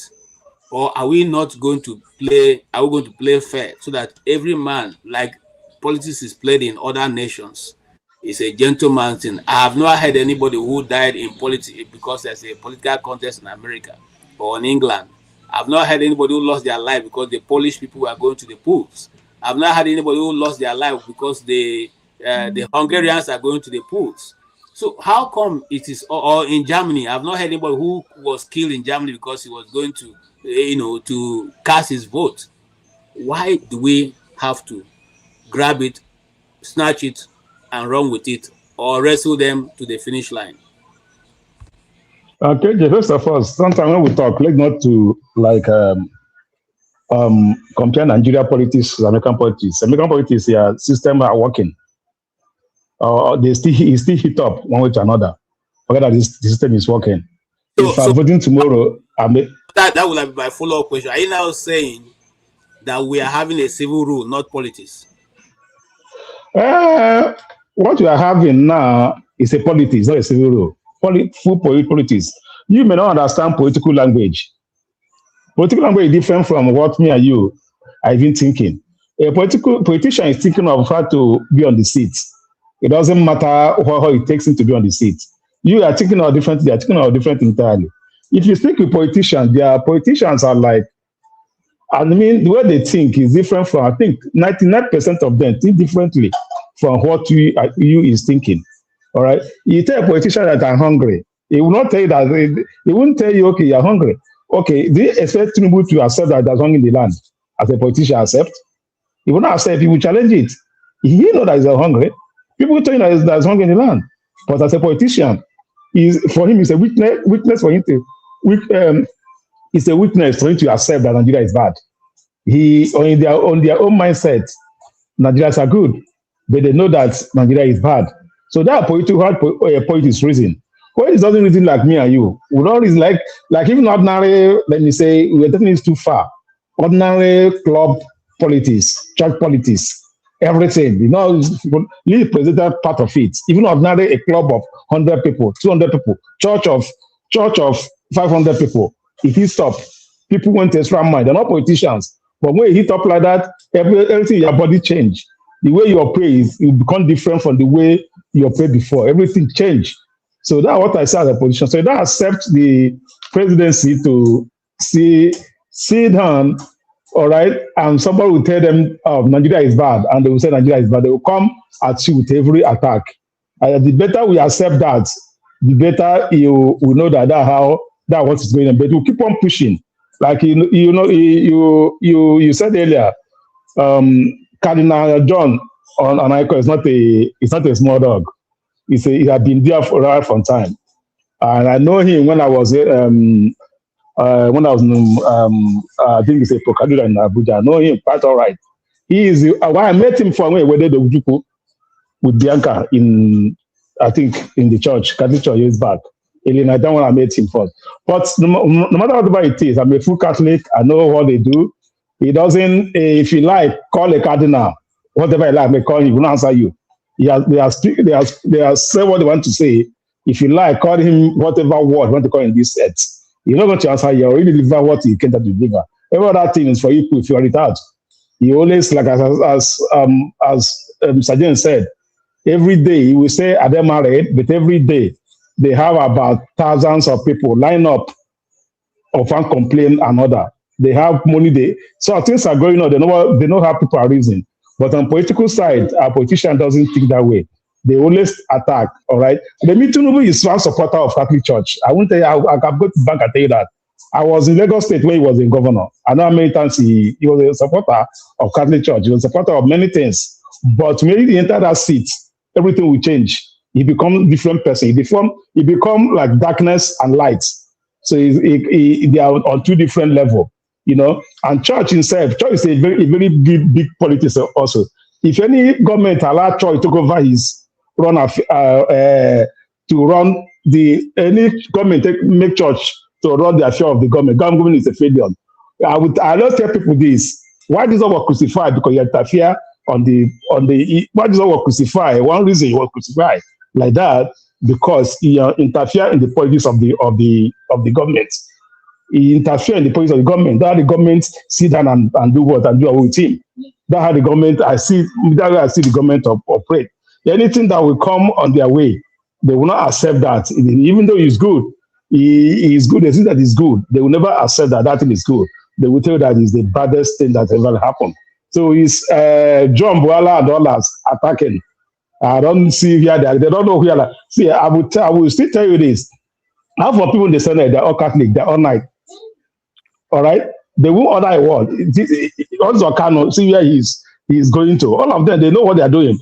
Most of people in the Senate, they're all the same, they're all Catholic, they're all, most of them are knights in the Catholic Church. So they won't say anything because they're already dying with the politician. But they will come to the back. You will see, if you look with all, they will come to the back, drive to the cardinal's house or his parish house, go there to talk with him about it. Just like it's not all of them. When they leave the seat, they will now come back to where they were before. Look at Amechi today. All of them, when they are on that seat, they don't know that they are undisposable. And that is truth. When they're on that seat, they're untouchable. They are like God. They can do and undo if they want to. But when they go out of that seat, they will come back to their senses. That's how Nigeria politics work. That's how the politics work all over the world, in short. I would say Nigeria politics. Because Nigeria doesn't have a system, that's why our own is like that. All right. If Nigeria have a system that can wake up in the morning and go to work by 7, I go and queue and vote and go back and go to work and come back, look after the kids. My wife will go vote, come back, stay and look after the next day. You are watching the news and now you see how everything result is going, the way the things are going. Then you should know that Nigeria, but right now Nigeria is not yet there. So let's not think that government will come and tell you that that's hungry. Even myself, sometimes my brother will call me they hungry day. I said that today hungry starts. Don't tell hungry, don't they? I know where they are going to. I don't say let them do the hungry starts. So I say that to them, don't do the hungry start. You don't tell hungry, don't they? They come down, I will tell them, okay, come down. Between now and next 2 weeks, I find a way to like help you out, give you all this or that. It's okay, they are here. But I don't accept say they the hungry day. I say, okay, I know hungry day. They might tell the hungry day that time. That means what you're expecting for me to wire you some money. If you access a hungry day, that is time we take a hungry day. What the next attention of my brother is that okay, I go transfer money from your account. I don't accept say they're hungry. So that's for me, that's what I say it. And that's how all these governments that also what they are doing to keep their place in check. I was want to say yesterday, I was there yesterday. Sometimes you see me the way I do if I know that I don't like you, I don't if I know that I don't like the way you speak in this channel, I will just even on the comments I just block you.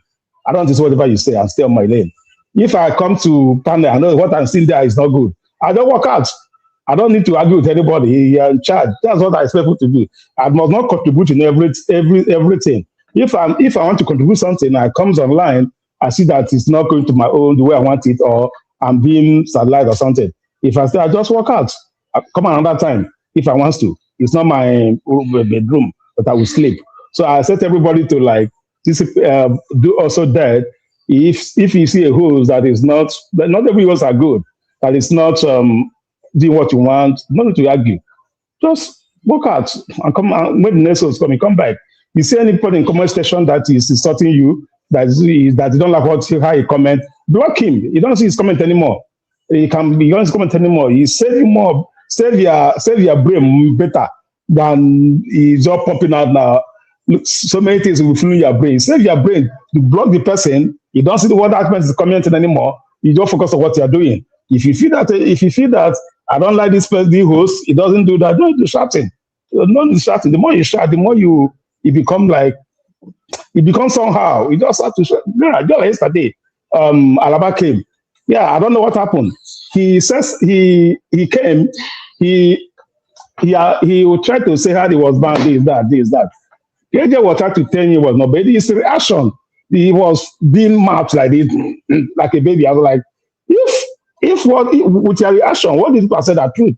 Because I can't be on the panel and children be watching TV. A mature person will be reacting this way. You know, that means what you're saying is good. That's how I look what this. If you can respect your thing, let's respect ourselves. Time to joke, you laugh. It's time not to joke, you let it go.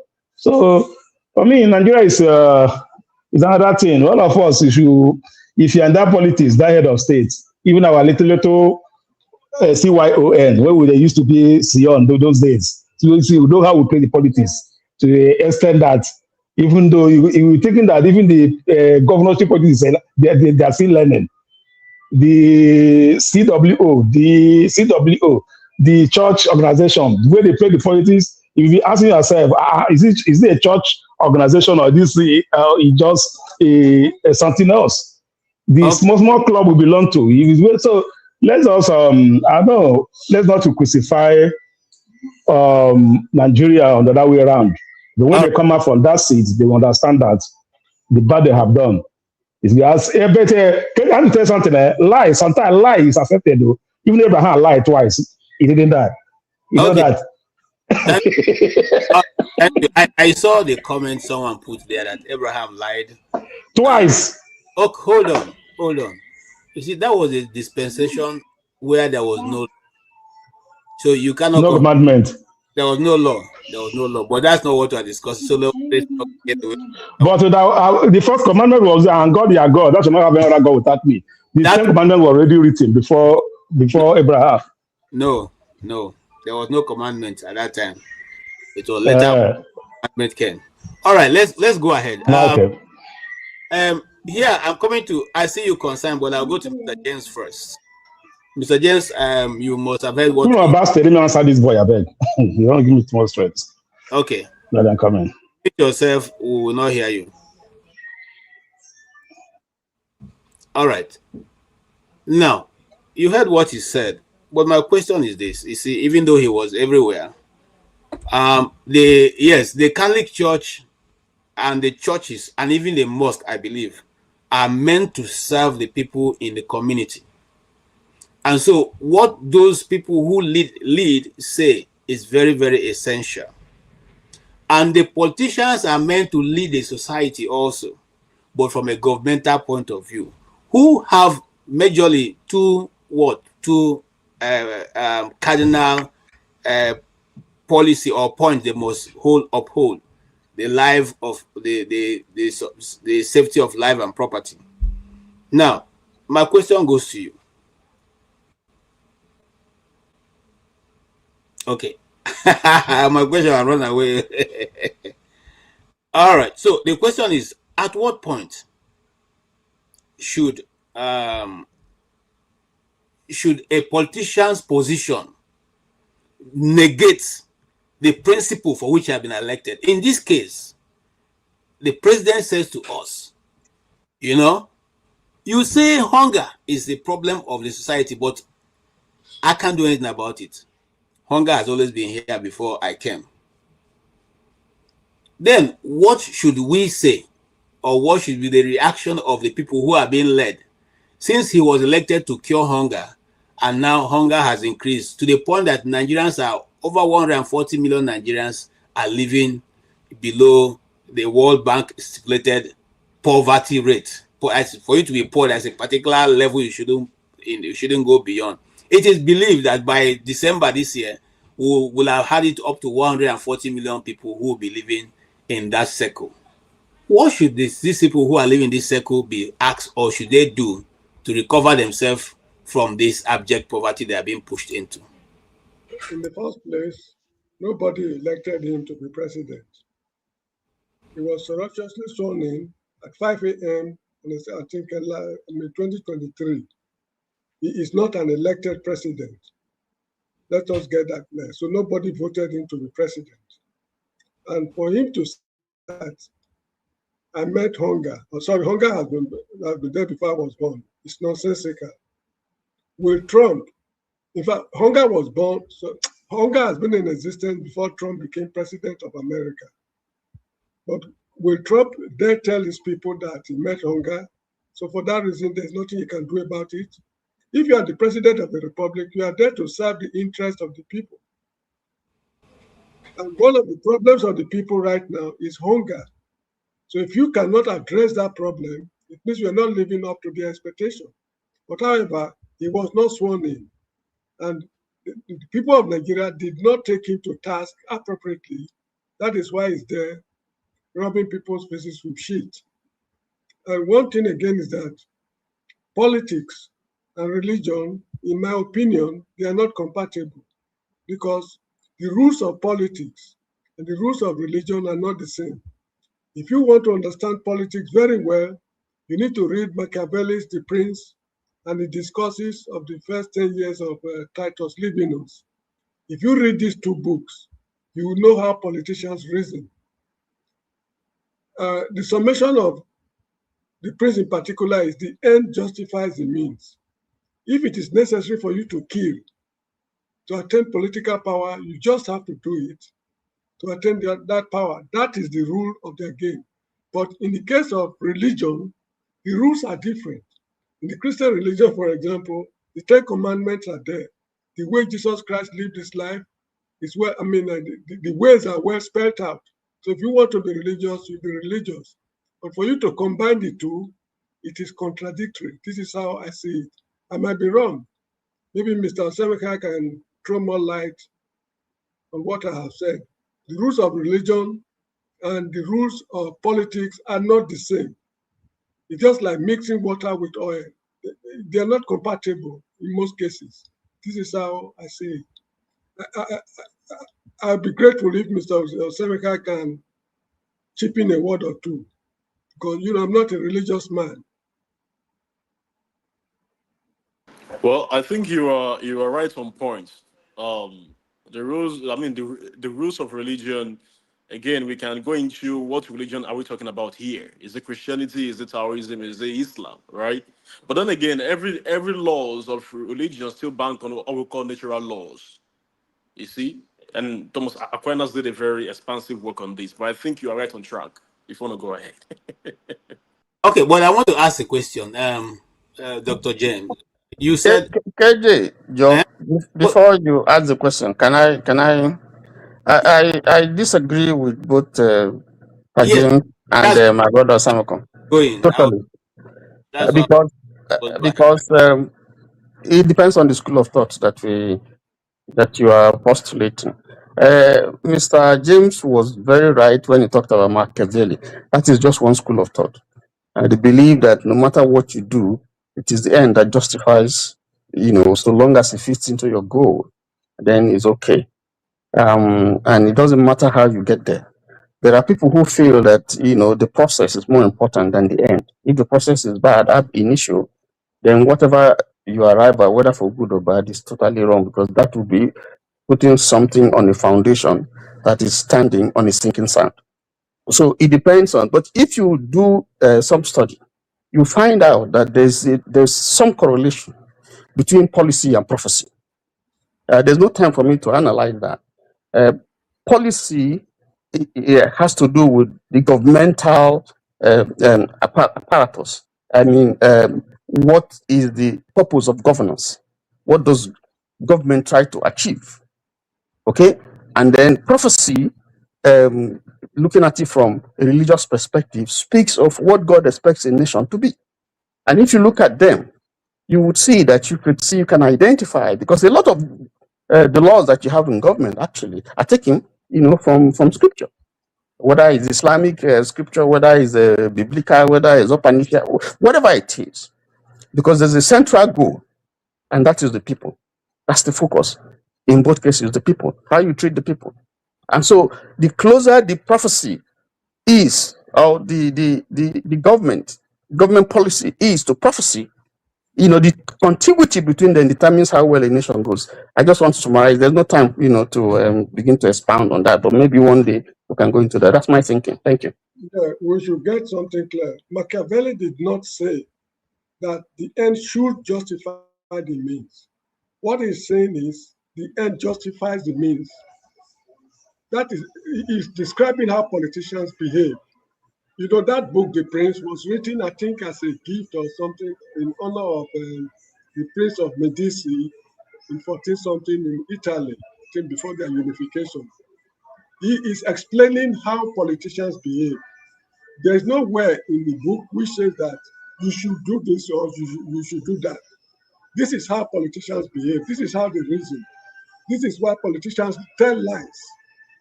These are the kind of things the man was explaining, but he never at any time encouraged people to be immoral.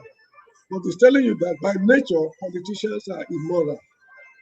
That's what I can make of the book. Mr. Semeka, am I wrong or right? Please. Well, I don't. I But you don't are right. think you're. I don't You are think wrong, that you are Mr. You are wrong. right, Mr. James, man.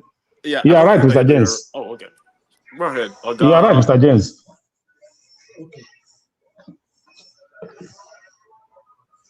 Yeah, Mr. Constance, thank you very much for your patience. Okay. So, Dr. KJ, should I proceed? Yes, please proceed. I was just waiting for Go ahead, Constance. Okay. Dr. KJ, good day. Mr. James Odumnebuago Sewakan and Mr. Bison. You're all welcome. Good afternoon, everybody. You see, Nigeria. Well, whenever we come here, even those that are not here, it's always good for us to be independent, not to be like we are tribal or we are supporting anybody or any group, because we are outside.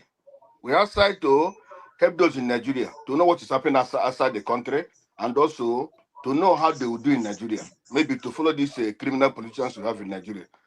Because the way it is, if we continue to support some group or support this or support that, it doesn't help anything. It's just only for us to be truthful, so that the people in Nigeria can know where they're going. You see, it was unfortunate last week, I think last week or last 2 weeks, I hear a ridiculous something here, when somebody just wake up. I was talking about the Catholic. The Catholic come to speak for Obi. The Catholic, his headquarters is in the East. That's one of the worst things I've heard in this since I start listening to, even from anybody. Some people think like they talk as if they are crazy, or they are not human beings. Because for someone to come up and make such a statement is very, very ridiculous. I never experienced such a statement from a human being who is outside the country, not somebody in Nigeria. The Catholic, as I know for a long time, since I'm a Catholic, but I've attended many churches. The Catholic is always there for the truth. They can say Catholic is do this, women this, that, but for what I know is that Catholic believes in truth. And then someone like a bishop, a cardinal, even at a time in Nigeria, there was a time, even in Imo State, in the East, there was a time Catholic, if a governor is not doing well, the Catholic can mobilize people to say that governor is voted out. They don't have any interest in anybody. Huh? Actually, then one and the Catholic have no interest in anybody. They only have interest on the people at heart. That's only what they have interest in. Then to talk about Nigeria, what Tinubu and others are doing, it's unfortunate. You see, Nigeria, I don't know what to call Nigeria really. Because one thing is this, like the foundation of Nigeria, the foundation of this government is very, very on a bad footing. The man who is ruling us, like Mr. James said, nobody voted for him. And then the country became quiet. And when you see a criminal coming to rule you, what do you expect? You expect good or you expect bad? A criminal cannot rule you and you expect good. You expect good things to come in. It's not possible. Like now, you just wake up and ask Anini to be in control of Nigeria. Then you expect good things. It's not possible. And the one who is ruling us, nobody is even asking, where is this man from? Somebody who has a diplomatic passport of Guinea, who didn't go to school in Nigeria. He didn't go to primary school. Who in Nigeria that didn't go to primary school or secondary school? So Nigeria, I don't know how to describe Nigeria, because all the people that have look at Buhari. Buhari came. Buhari is not even from Nigeria. He's not a Nigerian. This Tinubu also, where it's coming from, I don't know. And Nigerians don't even want to ask questions. They're only like people who are dumb or people who are useless or a cost people. Buhari and Tinubu is a cost to Nigeria. It's a cost to this country. And Tinubu came in, employ all his boys. Almost 90% of those ruling are Yorubas. How do you expect a good thing to happen to come out from that regime? Now they see IPAC or what they listen. Tinubu is investigating Tinubu. How do you expect if Tinubu eat money today and the finance minister, what did the finance minister expect him to say? He said there's nothing happened. If whatever happened in the minister of agriculture, all these ministers, everything, Tinubu will tell you, these people will tell you there's nothing that happened. And is that how a country to be governed? That you bring only your boys, only your people to rule a country. In the minister of in finance sector, all your bars in the finance sector, all other different sectors, the same thing. The National Assembly is nowhere to be found. And with that, with what is happening in Nigeria today, he said governors are moving to APC. Governors are moving to APC. Why governors are moving to APC? Because the Nigerian people have given Tinubu that right to do whatever he likes, whatever he wants to do. Tinubu put his brother, his people in the Justice Ministry. And when he put the state of emergency in different states, the country kept quiet. Everybody kept quiet. How do you think that this man, with the powers he have, which Nigerians are giving to him, because Nigeria gave him that power because it's like people not that people are hungry, but the greed in Nigeria is too much. If people Nigerians are not too greedy, they're supposed to have to remove this man, protest or do anything, because this man actually, I don't think this man is from Nigeria.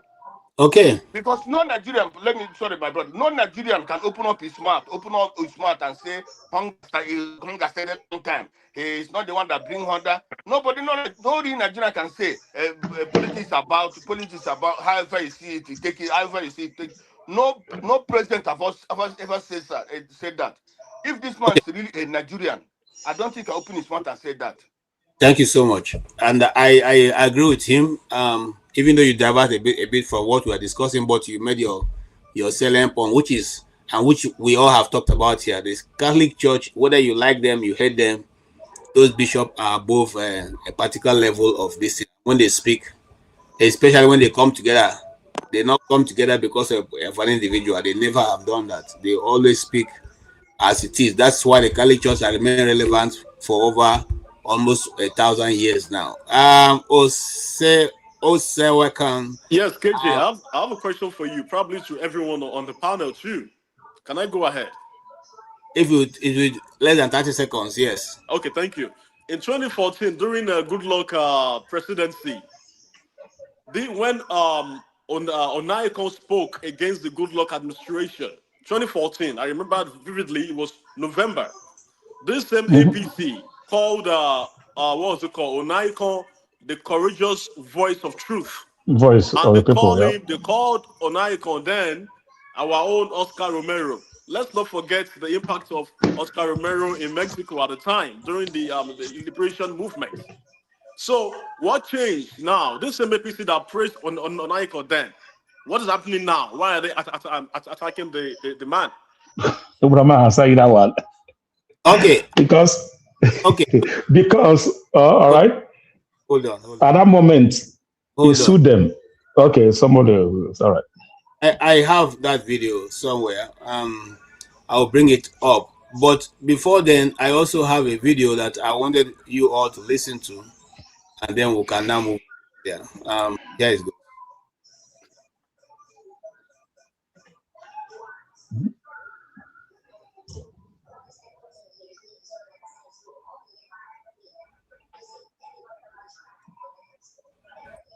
Benz cars from President Babangida. Yeah. Right? And they were so enraged, 9 of them, including the then Chief Justice Mohammed Bello, sued in defamation to clear their names over that allegation because they took it seriously.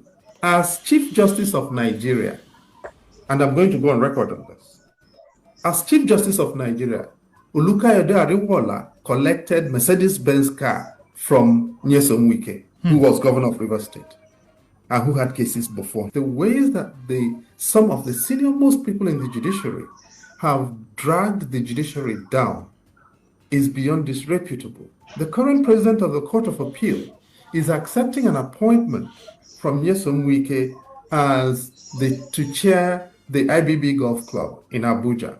That would not have happened a generation ago. Never. It would never have happened. And when you do that, you remove the perception of credible adjudication or independent adjudication.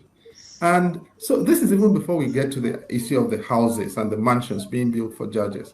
And this started in Lagos. This model of judicial business or management of judicial business started in Lagos under the current president when he was governor. So judges were appointed and you were given a house. You had a choice of 4 locations: Ikoyi, Victoria Island, Lekki 1, or Ikeja GRA. Yeah, good. You were given a location and the state government built it for you and you took it. And from what I can see, that then extended to presiding judges of federal courts who were working in Lagos. So, because every federal court system has a Lagos judicial division, Court of Appeal, Federal High Court. And all of those the senior justices or judges in those systems appear to have also got that kind of privilege from the Lagos state government. And over time, that system then became the norm, in quotes, the norm. And today, the judges of the judicial systems that have not got the kind of mansions that are being put forward by the FCT minister for the judges in the FCT are all protesting. Where are our own mansions? And so in the whole idea of independent adjudication and independent court systems is gone.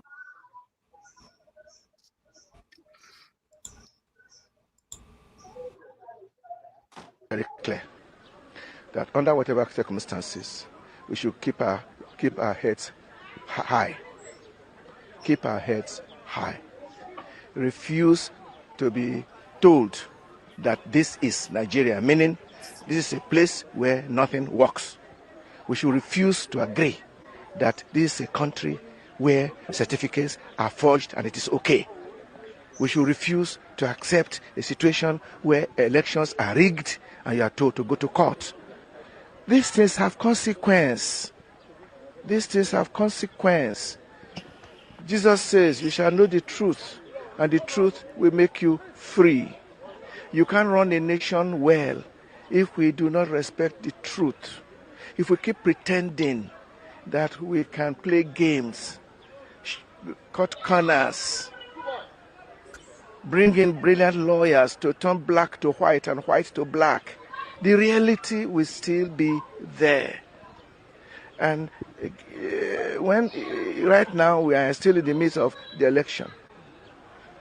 And it is not about the politicians or the candidates. It's about us, about Nigerians. It is we who went to vote.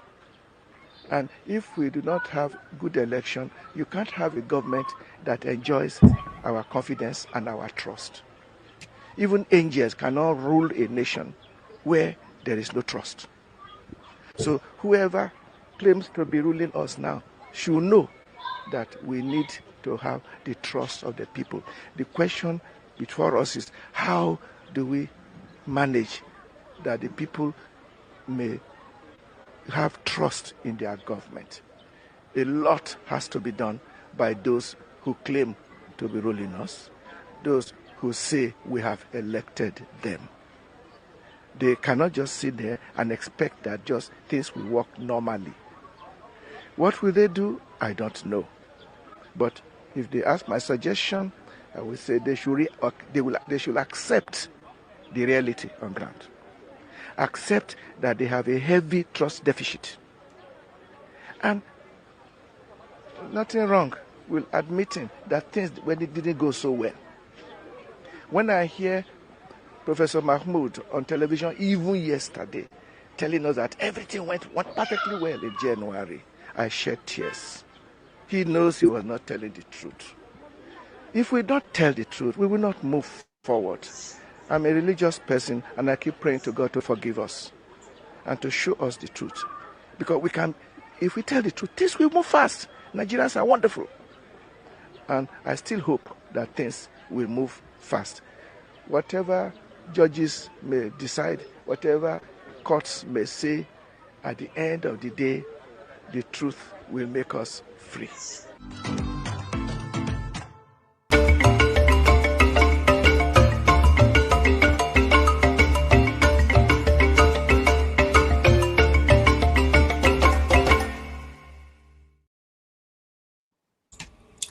Okay, thank you for being patient with us to just put in that.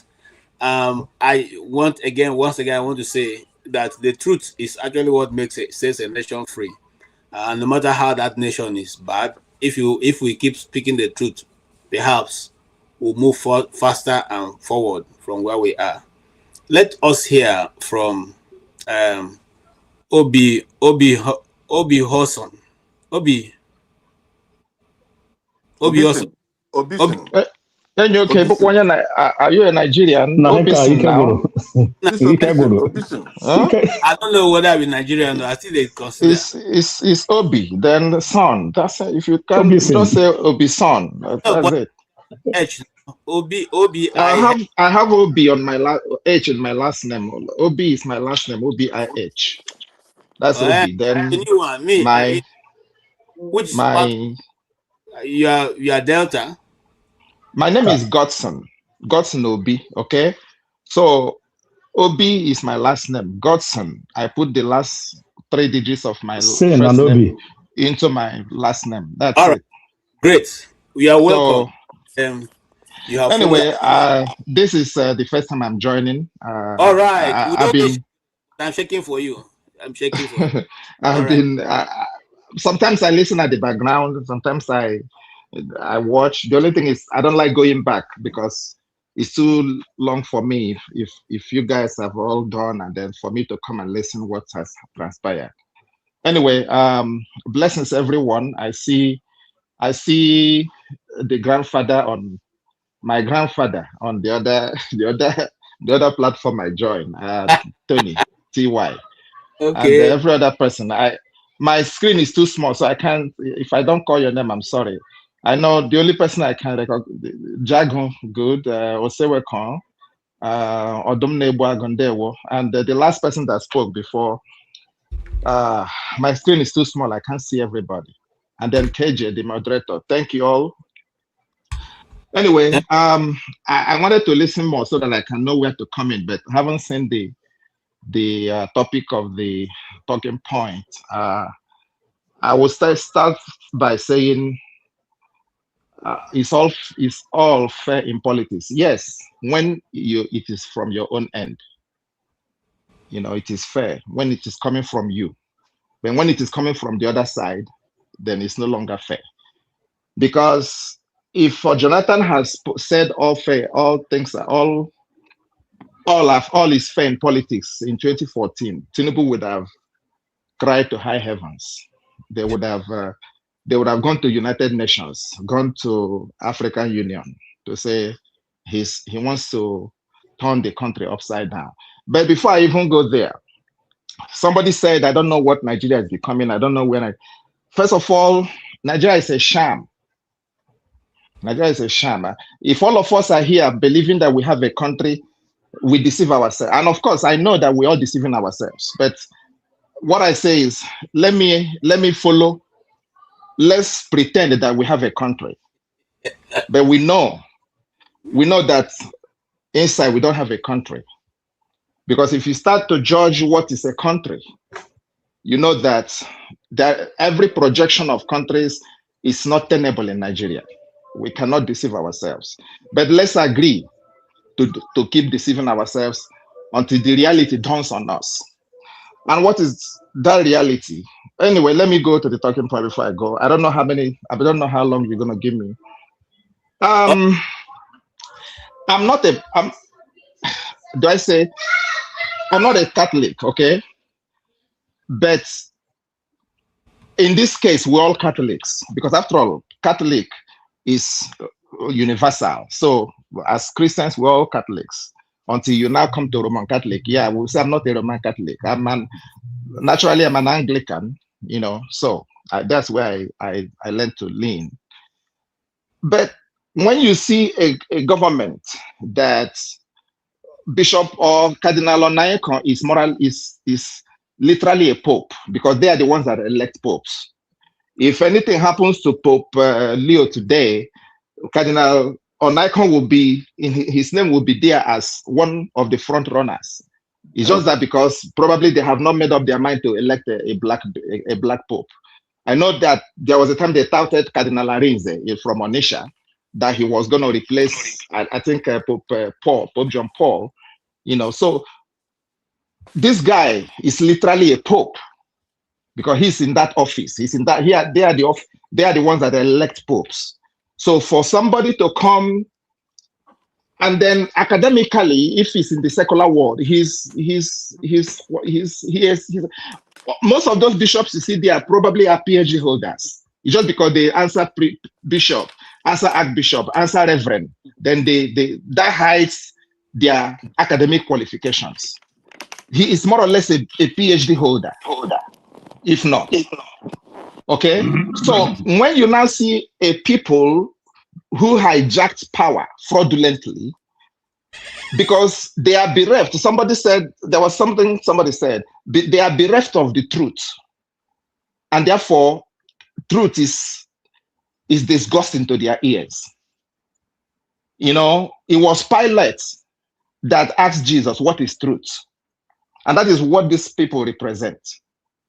They are so bereft of truth that except you now sing their music, they will term it something else. They will not recognize you. Muslims went a few days after, or a few days ago, to trumpet his non-achievements that they claim.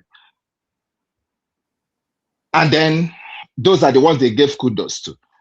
And let me say this, men of God, as I was saying, in my own way, I will say, okay, people will say we are gospel and Pentecostalists. I wish the people that represent me directly, who are the Pentecostals, I wish they could have that ball to go and confront Tinubu.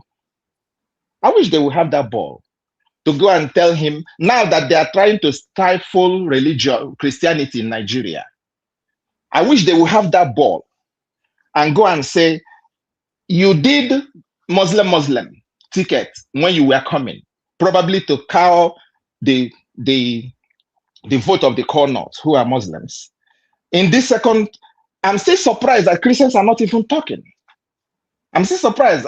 Even this morning, and when I remembered, I said, I didn't even know why those fathers did not also mention it, that in a cosmopolitan, in a secular state, which we are not a secular. Nigeria is a Muslim nation, if you guys don't know. But I wish they had gone there to also point that out, that in a secular nation, if haven't done the first time as Muslim, why not respect the other part and say, let there be Christian? Even though if a Christian is there, nothing will happen. After all, Oshibajo was there, they were killing his people. What did he do? But at least let there be there. Let us see. Let me have a pride that I have a Christian as a vice president. But then they neglected all of us. Even though they say his wife is a pastor, which I contest that she's not. He couldn't even respect his own wife. His wife could not say, my husband, you did this thing last time. This time around, why not give at least for my sake, if nothing else, for my sake, who is your wife? Why not get a Christian vice president? And this is where I blame the people they call not central. Is it not central they call them? Other people in the middle. This is where I blame them. Up until today, I still can't understand why a very negligible percentage of Nigerians are the one having the helm of affairs in that country. When we have majority in the middle belt, a middle belt cannot come together and said, if you don't take our son go to a party, if you don't take our son as a president or as a vice, we are not going to support you. Because with this policy of north and south, the only thing the middle belts, the only thing they are good for is Secretary of State, Secretary to the federal government. That's the only thing they use them for. Okay. Which means there is no time in this world they will ever smell either vice presidency or presidency. Why can't they come together? And I don't know if there's any middle belt and in this. Why can't they come together as a people and said, you know what, we have to form a block. Today, let me round up, please. Today, somebody alluded to it. There is another this guy that all he does, he brings out, Muslim thing about Islam. Today, a cleric was so bold in saying that they support that they will use this one to teach Christians lesson, Muslim ticket. That was what this one that is in prison now said about Kaduna. That but this cleric said there is also a cleric in Ghana who also wanted to tout this Muslim thing. They shut him down. I don't know why, as Nigerians, where we're so docile, I don't know why, as Nigerians, where we're so mute, we cannot speak. Sometimes it started during Buhari. I said, whether there is a jazz, these people do jazz to come to power, that nobody would be able to speak. Even people that marched, people that protested during Jonathan, in this assembly, they cannot do anything. Yeah, I'm bewildered that as Nigerians, as educated as people, Nigerians are the only people I know who are so educated, doing so well outside of their region. Yet in their own country, the so-called our professors, all our academicians, everyone that have resumes, have 20 degrees of professorship, yet we allow people to come and mess us up. Nigeria is going to go down with this issue of they want to institutionalize Muslim tickets, because that's what that cleric said. Nigeria is going to go down. That we will be alive. People will be ruling us by force, whether we like it or not. So again, let me give others a chance. We will be deceiving ourselves. My own thing is, if we have to tell ourselves the hard truth. These are people, when Obasanjo came to power, he constituted Truth and Reconciliation like in South Africa. The animal called Buhari never came, yet he became president. When Jonathan was leaving, he constituted National Conference. The animal called Buhari threw it into the dustbin. Nothing happened. Let us, okay, if you want to force all of us to be one, let us gather ourselves. Let us come together and say, how do we? Now, somebody alluded here, somebody said in Sokoto, they are passing a law which is going to affect Christians. They killed Deborah. Christians did not. Muslims raised 20 or 40 sons to defend the killers of Deborah. No Christians raise up. What are we done? And yet, somebody will come and tell me that, oh, Nigeria can never be Islamized. We're going to pray. How are you praying? When Turkey is Islamized, when Iran is Islamized, when other nations that were never Muslims are today majority Muslim, Lebanon is Islamized, and a Nigerian will come and tell me that it's not going to happen. It will happen because we are so sleepy. Thank you. Okay, thank you so much. And I like what you said, but Christians are speaking, and even your Pentecostal pastors are speaking, and I want to, just let you see this. To social media man, put it as I said it. Don't turn my words, don't edit what I said. Put it as I said. We want peace, allow Christians alone. As we allow Muslims, also allow what? Christians. Are you aware that they say you should not preach in buses? Are you aware? That's a stupid law. Say it's a stupid law. I will not be alive, see Christ being humiliated. Nigeria has gotten so stupid. The so-called men were in assembly. I don't know where they kept their brains. Nigeria will not preach in buses. Are you aware? But you put loudspeaker outside. Nobody's talking. And Christians are keeping quiet. Hey, every Christian rise up. They attempt not to preach in buses. Tomorrow they attempt not to share handbills. I will never be alive to see Christianity be humiliated. Okay. I saw that, yeah. Yeah, I'm just saying that there are many more. I have plenty of them who have spoken in different categories and addressed those issues. But that's going to be a topic for another day. And I like what you say. So many things you touch. I'm going to go back and see if we can make a topic of discussion, especially the fact that this Islamization, we're going to get together and see how we can put all the resources we have together and then make it a topic so we all can sit down and try. That'll be good. But today I'll pivot back to where we are, which is what is real. Is it fair that in politics all is fair? Is it and I have great minds here. When a president of a nation who's sitting over the judiciary, the army, the police, the fire service, and every other paraphernalia of enforcement, or should I say has monopoly of violence, says that all is fair in politics. Mr. Obi-Wan, what do you think that is? Because if you are the one contesting against a sitting president with such, powers, even more powerful than the American president, telling you he will wrestle you to the finishing line, will you still be interested in that competition or contest?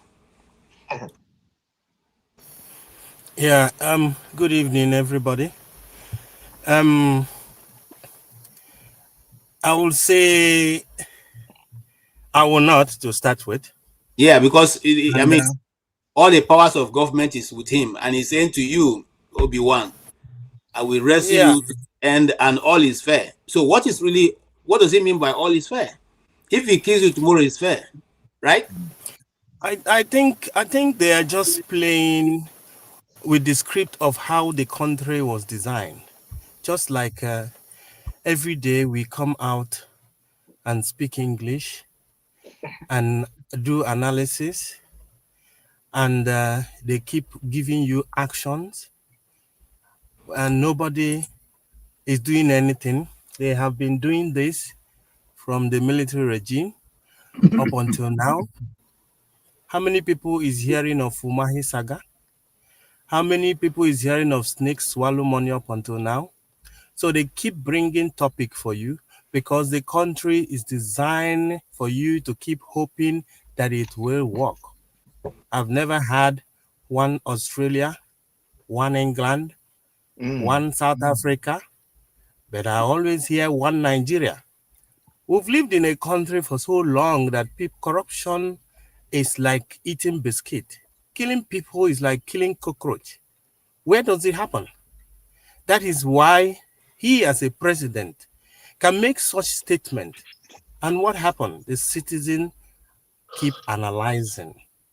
We analyze. How many times have we all come out of this platform to talk about the problem? Nobody is acting.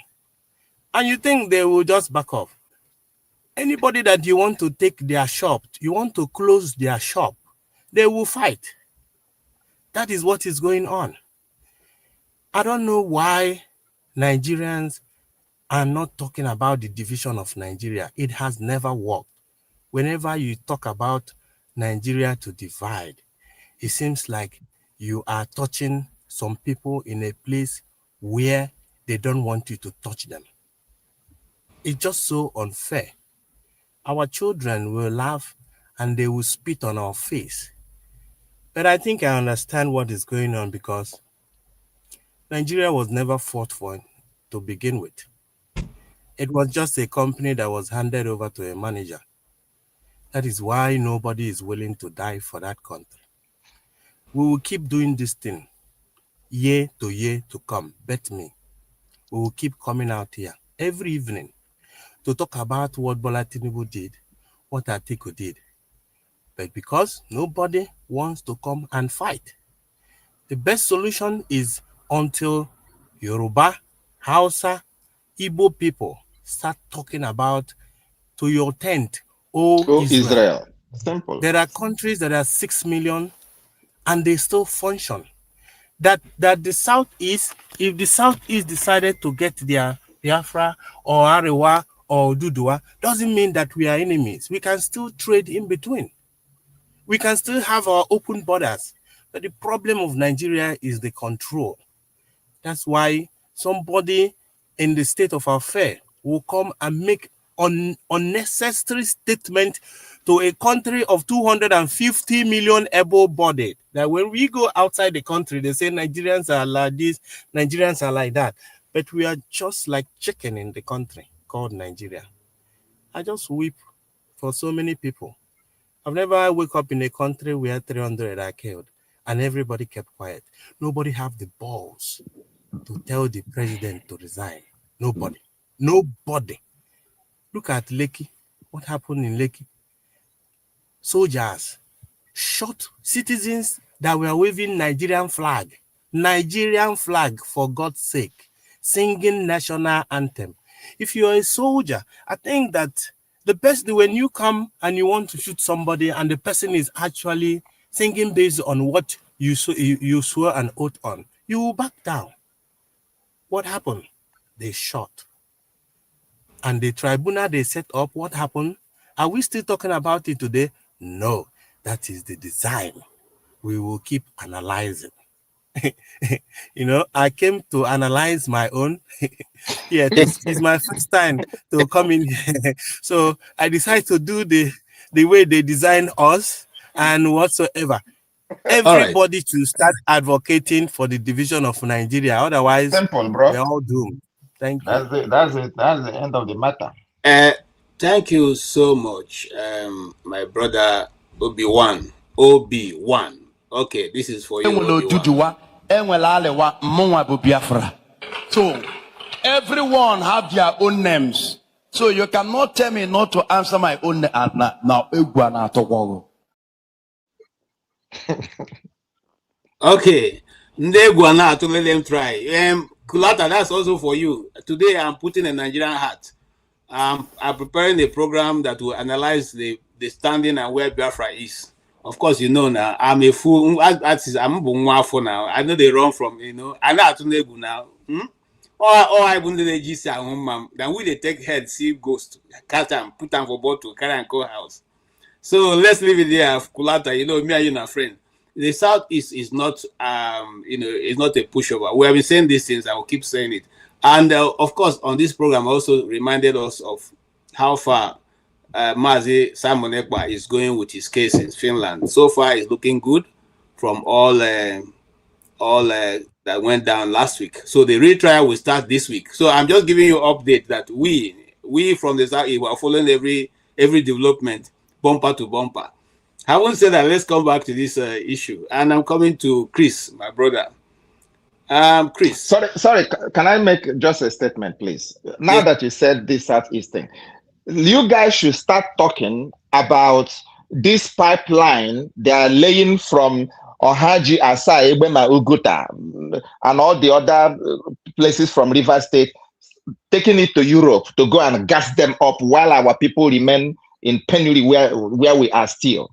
So we have to start talking about it, that those people should not allow our gas to be taken to Europe.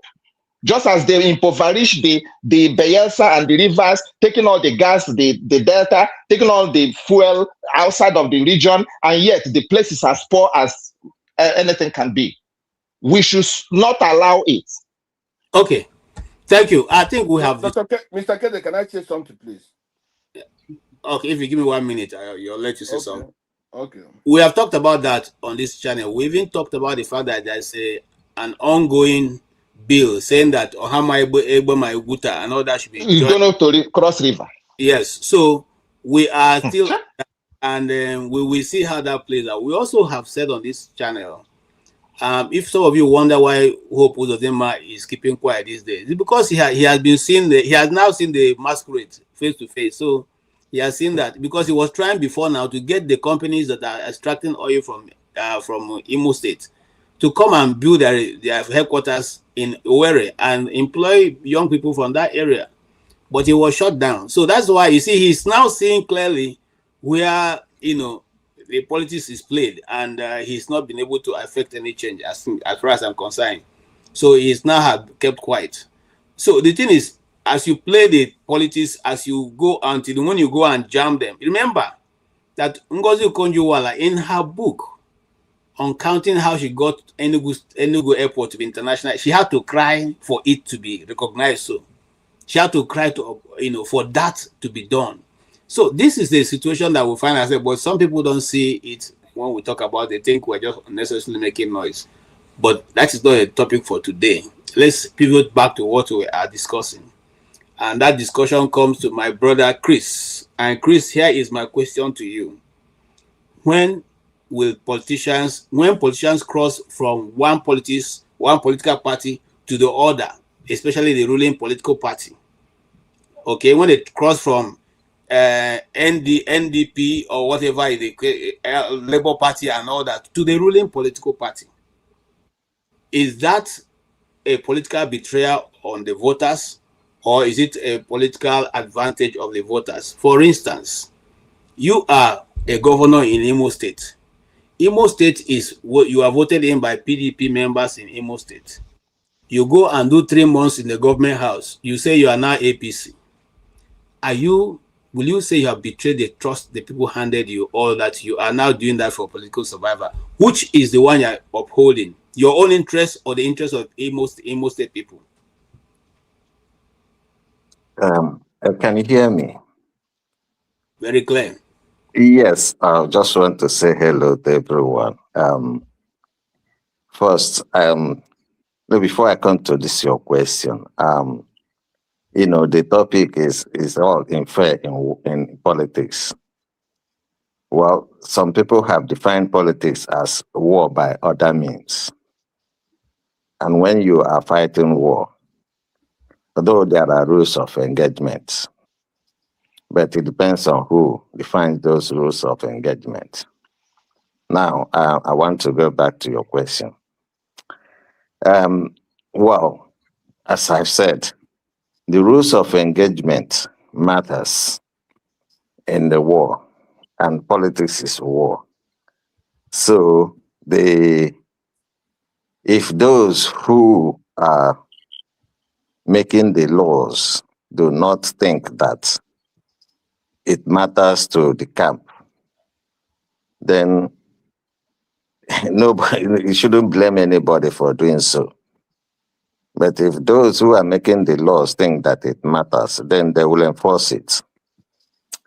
A lot of people are talking about Nigeria. There are no Nigerians. What we have are ethnic nationalities. So these are the reasons why things has never worked in Nigeria. And I do not want to keep on talking about it every day, every time I come here. But like I said, I just only joined to say hello to all of you. People know where I stand. But if those who want to take power from Tinubu should know that he will not, if I were him, I wouldn't, you have to kill him to get to the power. Yes, I know. Yes. So that is what it is. That is war. Chris, hold on. So he has to defend himself. Chris, hold on. And yes. My favorite archbishop went to an interview and said to the interviewer, "We were shocked when the man looked at us and said, 'Hunger, he didn't create hunger, and all is fair in politics.'" What do you say? Is he being over? Is he exaggerating? The what he saw, or is it that Archbishop Onaikon, who is respected, one of the prominent faces in Catholic Church in all around the world, not only in Nigeria, can he be overplaying? Is it hyperbole, as they call it, or what? Well, I'm surprised that he is surprised. Because he's well educated, he's well informed, and he knows who he's dealing with. So the problem here is that people, like a lot of people, pretend when it comes to Nigeria, and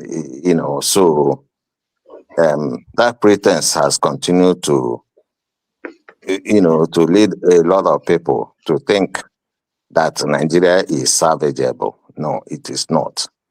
It's a matter of time. There are a number of things that are keeping Nigeria as a going concern. So when those things start depleting, it will either be catastrophic, or as we are talking here, people will come down and reason. But it seems that they do not want to reason. So I don't usually come here, I don't want to waste my saliva. So let people walk. It's either, the word is either you are eating or you eat people. Okay. So that is the way it is. Is it like the Senate president said, those who are eating don't have time to talk? So they are eating, they cannot talk. No, what I'm trying to say is that, when it comes to power, okay, it's either you are eating or you eat somebody. You see, power is something that, it's hard, it's hard for people to share power. I want to say this But, on except in an organized society. there is So, something. but that Nigeria is not an organized society. Okay, there's something you have always said on this channel. I think I want to take it up. Tribe and all that, and nation building, and how do they interplay?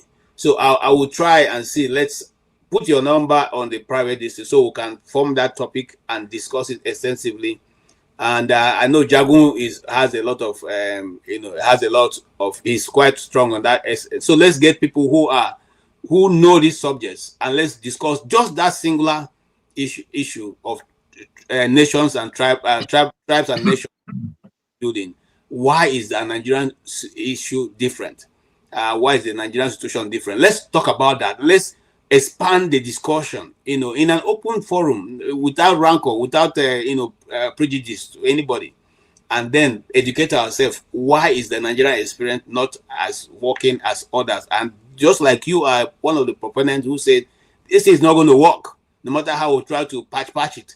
Let us hear from you. You will be the major, anchor guy. Why, I would like Jagun to be one of those who will fire you from every other, from all cylinders, so we can all discuss this thing and get it through. Maybe perhaps those who are leading will see it and have a reason to pick up that and work on the solution that will come from that discussion.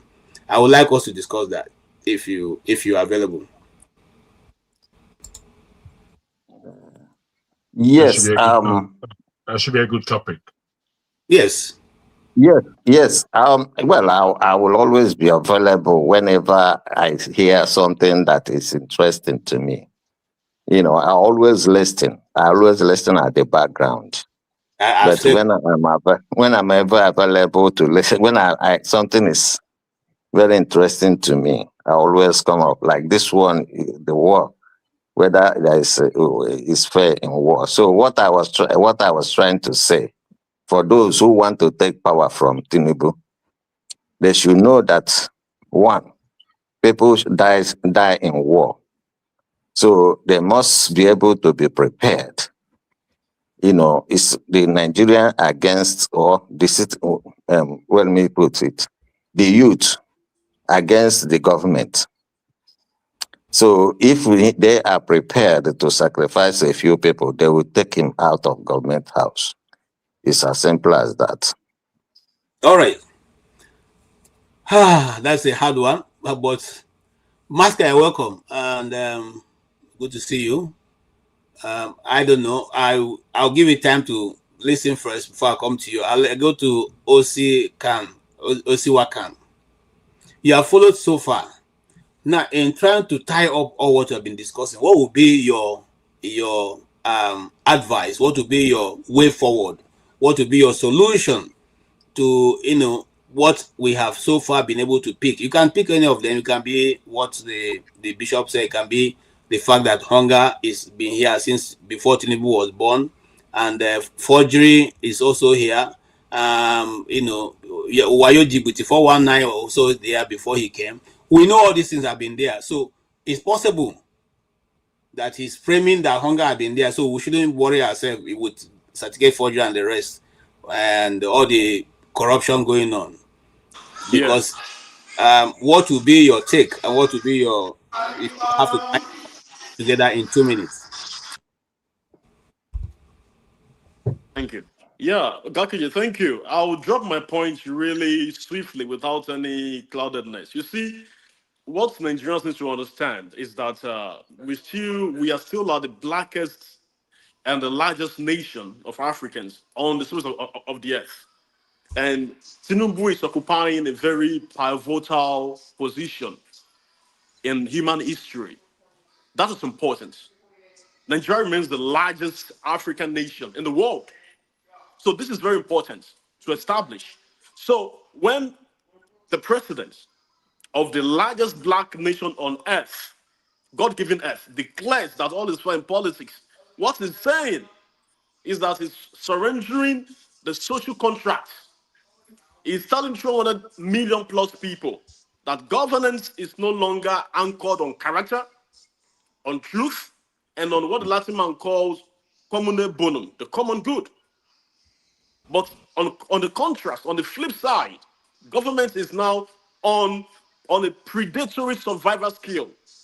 How much prey can I predict on? How much people can I step on to get what I want?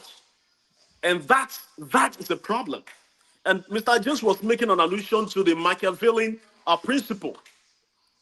And it was right by all form of senses, because the Machiavellian decay is why a government flush the resources that leaves people starving. Like I always say, when you replace phronesis, there's what we call phronesis in practical theology. When you replace that, the practical moral wisdom, when you replace that, what happens is that the community of the people becomes a jungle. And St. Augustine, my favorite writer, he wrote a beautiful book called The Confession, and another work called Tradegy, the City of God. St. Augustine says that when a criminal has an enterprise, what happens is that the citizens becomes its prey. It's prey. So I want to urge Nigerians to see the reality that has before them, the Armageddon that has before them. Because in psychopathology, before we look at any issue, we have to identify the problem. So we have to reject, KJ, we have to reject by all means possible this toxic culture of power at all costs. Let's not forget what Tinubu said a few years ago, that power is not given a la carte. You take it, you grab it, and you run away with it. He said that. And now it's saying this again. So we cannot be trapped forever. How do we liberate ourselves from this saxophone of this blood-sucking demon? Nigerians need to wake up now or forever be asleep. Thank you. Thank you so much. Thank you so much. Sorry. Where is my okay, thank you so much. My screen got lost. I think it's still lost, but you can hear me? Yeah. Okay. You're good. Okay, I found myself. All right, thank you so much. Maska, you're welcome. It's good to see you getting ready to go to bed, but yes. So you have followed us so far, and I don't know, you have listened to all the topics. You may probably have where you want to come in from, or you want me to frame the question afresh. Am I echoing? No, you're okay. Wow, that's good. No. I've not. I'm just trying to. The first thing that I suspect, I've tackled it. So I'm doing. I'm trying to narrow down the problem. But at least if I'm not echoing, that's good. It sounds better today. Good evening, Mr. KJ. Good evening, sir. James. Good to see you. Good evening, Jagun. Good evening, Ethnic Chris.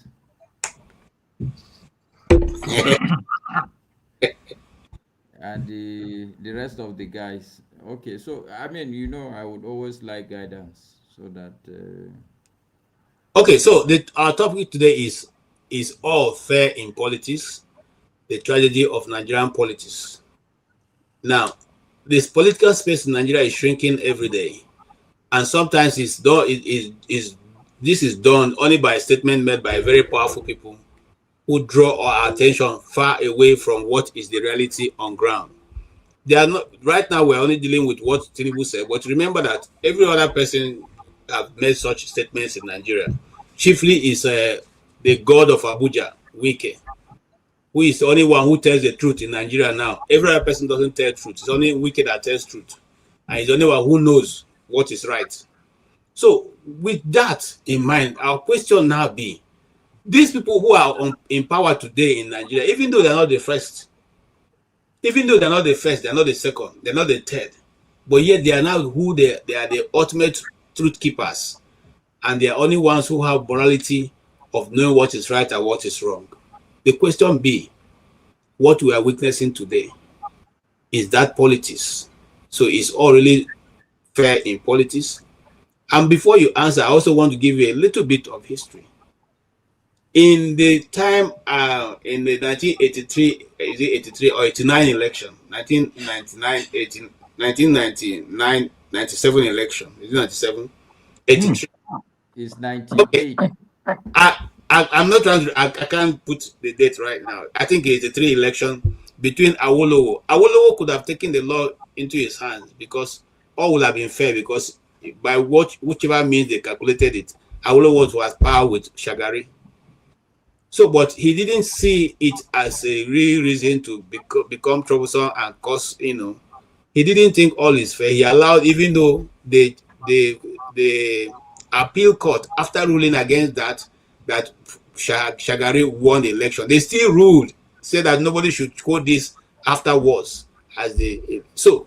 Is all really fair in politics in Nigeria, or is it that we have been he's exaggerating what goes on?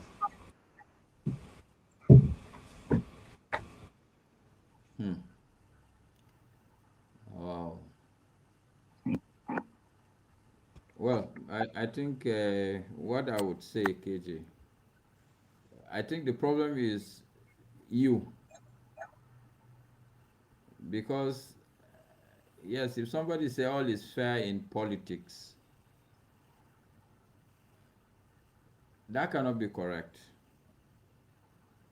Because to start with, there is what is called rule of law.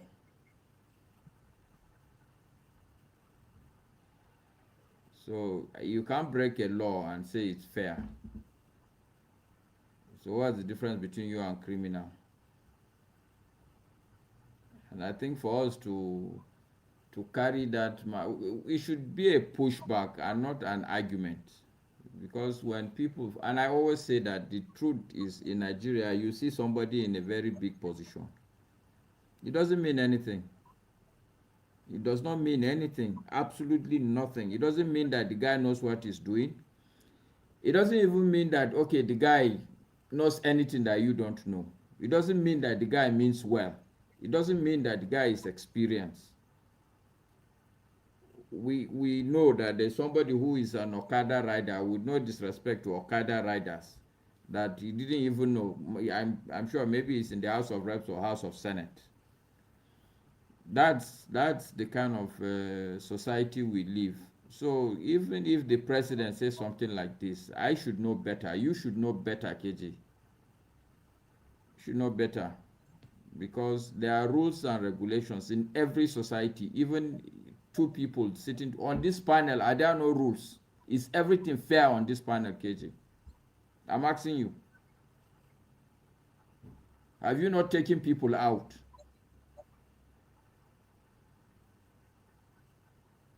Are you asking me to? Yes, I'm asking you. It's not a rhetorical question. Oh no! If there's a rule, just like you said, the panel has the platform. Why then on our own panel we have rules? Then why are we going to sit and start arguing that all is fair in politics? You know why we're going to say that? Because the person who has spoken that his word is law in Nigeria. That's why we're talking about it. They are coming.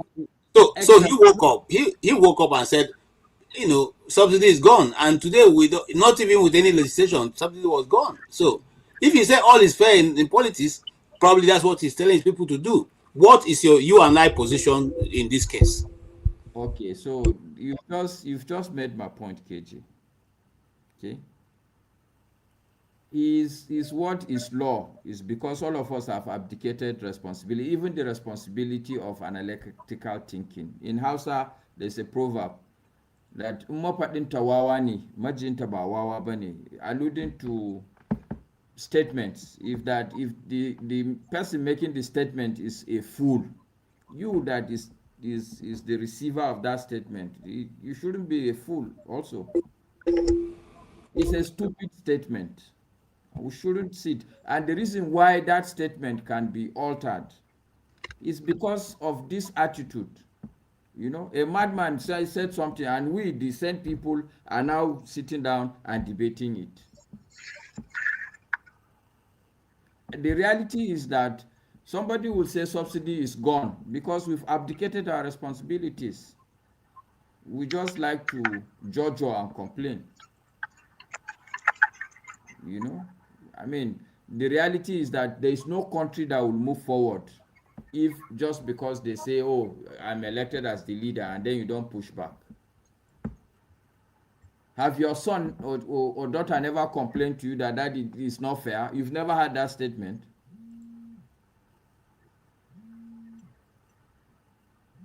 At least in my house, my kids, at least at that level, they say, no, no, no, daddy, that's not fair. At least. So, look, we shouldn't be doing this, honestly. It's just disheartening that this is the topic we will take and be discussing. To start with, who is this guy? On what basis? Just because he's there. We should push back.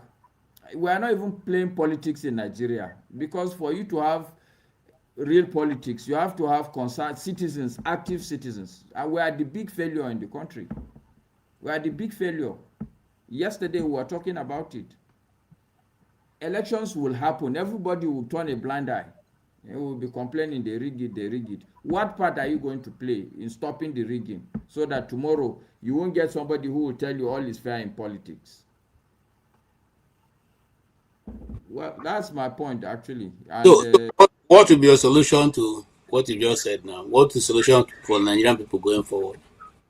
Okay, the starting point, KJ, is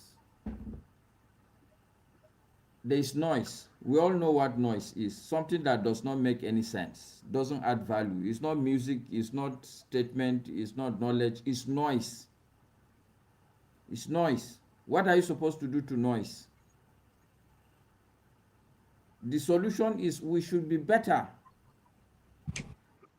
We are very, I wouldn't use the word irresponsible, but you know, we all have gone to school, and I take it for granted that yes, the schools we all went to, it's an imperialist school. But the good news is that the same people who fought for our independence went through that same school, and they saw that the fact that the white man is ruling us is not good enough. They fought for our independence. You know, for us to sit and allow another black stupid person to be ruling us and be taking a statement, it's not the way forward.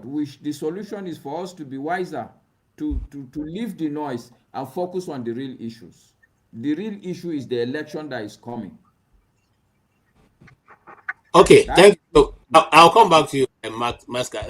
Let me allow Mr. James, who wants to leave the office, to speak to us before leaving, so I can conclude on his. Thank you very much. Sorry, Mr. James. Sorry, KJ. Before, I just want to put also on the table all these people that will come here and will be talking from both sides of their mouth. Today they are Nigerians, tomorrow they are Biafrans. They are also part of the problem. Okay? People need to take a decision. Where are you? If we know that you don't want to be a Nigerian, let it be clear. Tear your passport. Go and find your solution somewhere. If you are a Nigerian, be a Nigerian. Bro, they have asked you what is the solution. The solution to that contraction is divided. But your people and your brothers will not agree. Your people will not agree. Your people are the one that made us to be in this contraption. Your father, the one is the one that went to war for us to be one. If we had listened to Juku, we won't be talking about this thing. Okay, the perfect solution is divide the God caused God down the nation. Hold on. Hold on. You see, please don't jump. You see, you can always wait. When he finishes making his point, you have your opportunity to speak. Now, if you speak this way, we will not hear you, we will not hear him, and the person who has the right to speak will not even have to listen to speak. So relax, calm down. I will give you time to speak when he is done. Okay. Right now, Masca, you want to see? Hold on. Let's Mr. James make his. He wants to leave the office. He's waiting for us. Let him conclude. Thank you. Go ahead, James. No, finish what you're saying. KJ, I've only spoken once. Yes, I'm coming to you as soon as Mr. James finishes. I noticed that. Please, pardon me. Thank you very much. the country is in a very funny situation. On this platform, I've always maintained that the country is beyond redemption. If we are to redeem the country at all, we need some extraordinary measures. During the June 12th Wahala, remember, though I was not in the country, Babangida had cause to step aside, to use this word, said he stepped aside. There was a special agreement among Nigerians that brought Shuneko as a temporary head of state. The forthcoming election should be cancelled completely. There's no need for that election. It's going to plunge the country into crisis. They should cancel it and come up with a solution, a temporary solution like that of Shuneko, to work out the modalities on how to resolve these issues. If we cannot make any progress, then we dismember the country completely. Let every man go his way. And this is the time for leaders of thought in the country, in the different ethnic groups, to be collaborating with neighboring ethnic groups to see how the people can be governed should the country collapse. Because I don't want a situation whereby we will slide into the crisis, or we'll be grappling with what Southern Sudan went through or still going through up to now. So this is I don't want to say much because there's no point. Anyway, the country is irredeemable. We should work out the modalities to see what we can do to salvage whatever we can salvage. And if we cannot, we pack up the country completely. We can work out special arrangements. So this is just the point. The next election is a scam. It has already been rigged. So why are we deceiving ourselves? The country is rotting. There's nobody that comes here every day, and in fact, on other platforms, that says anything good about Nigeria. The judiciary, the transportation network, the health facilities, water supply, justice system, the schools. The entire country is an advanced stage of moral decay. So what are we talking about? If we cannot patch up everything, we better pack it up and go our separate ways. Nigeria is not the first country to break up. The Ottoman Empire collapsed and republics appeared in Eastern Europe. India and Pakistan were in the same country. They had cause to part in 1947. Even after Pakistan parted with India, Bangladesh break away from Pakistan. I mean, these things have been happening in human history. It's not compulsory that we must be together.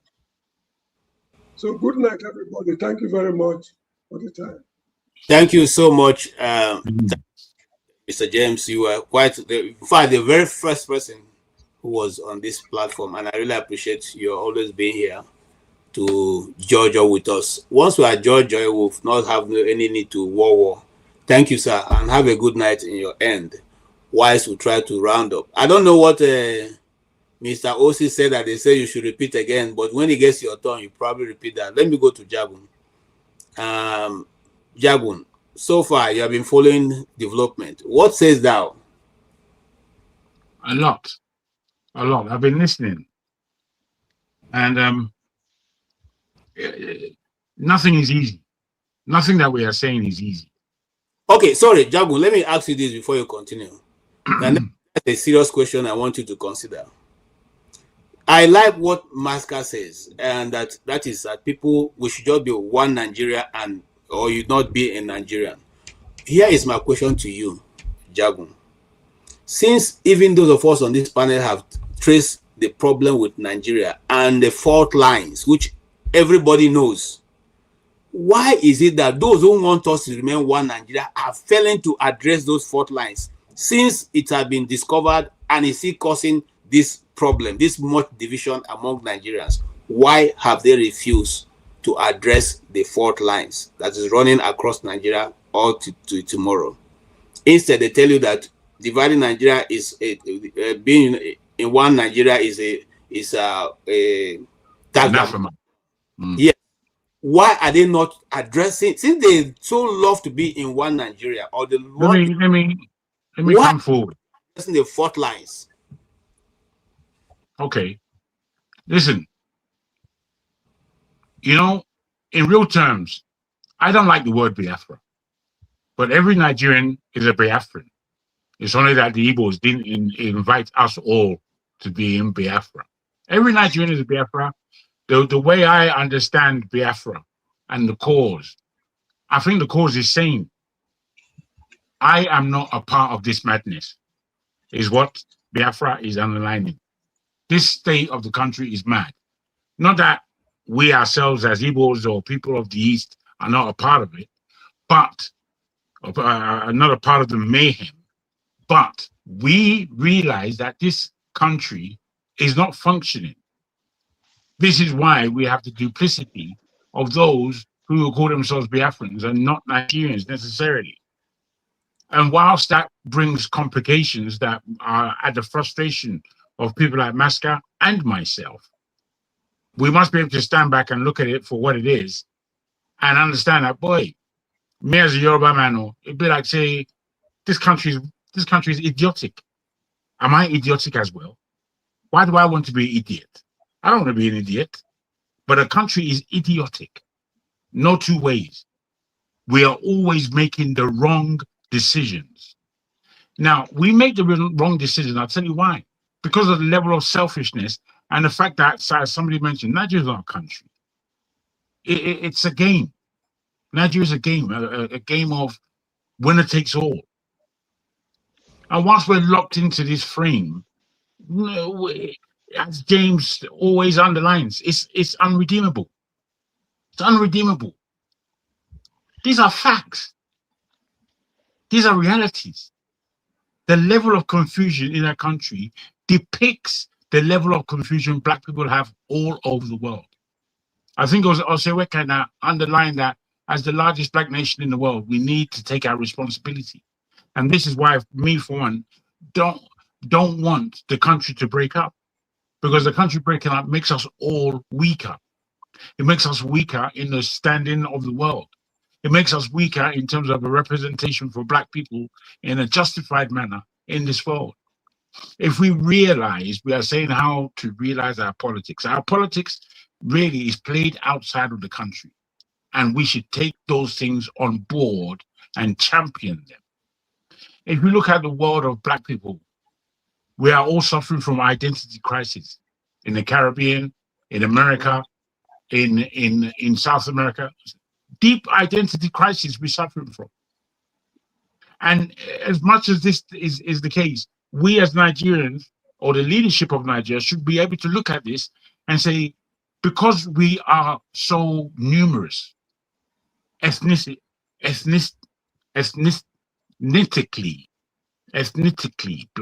sorry about that. Because we are so numerous, we have answers.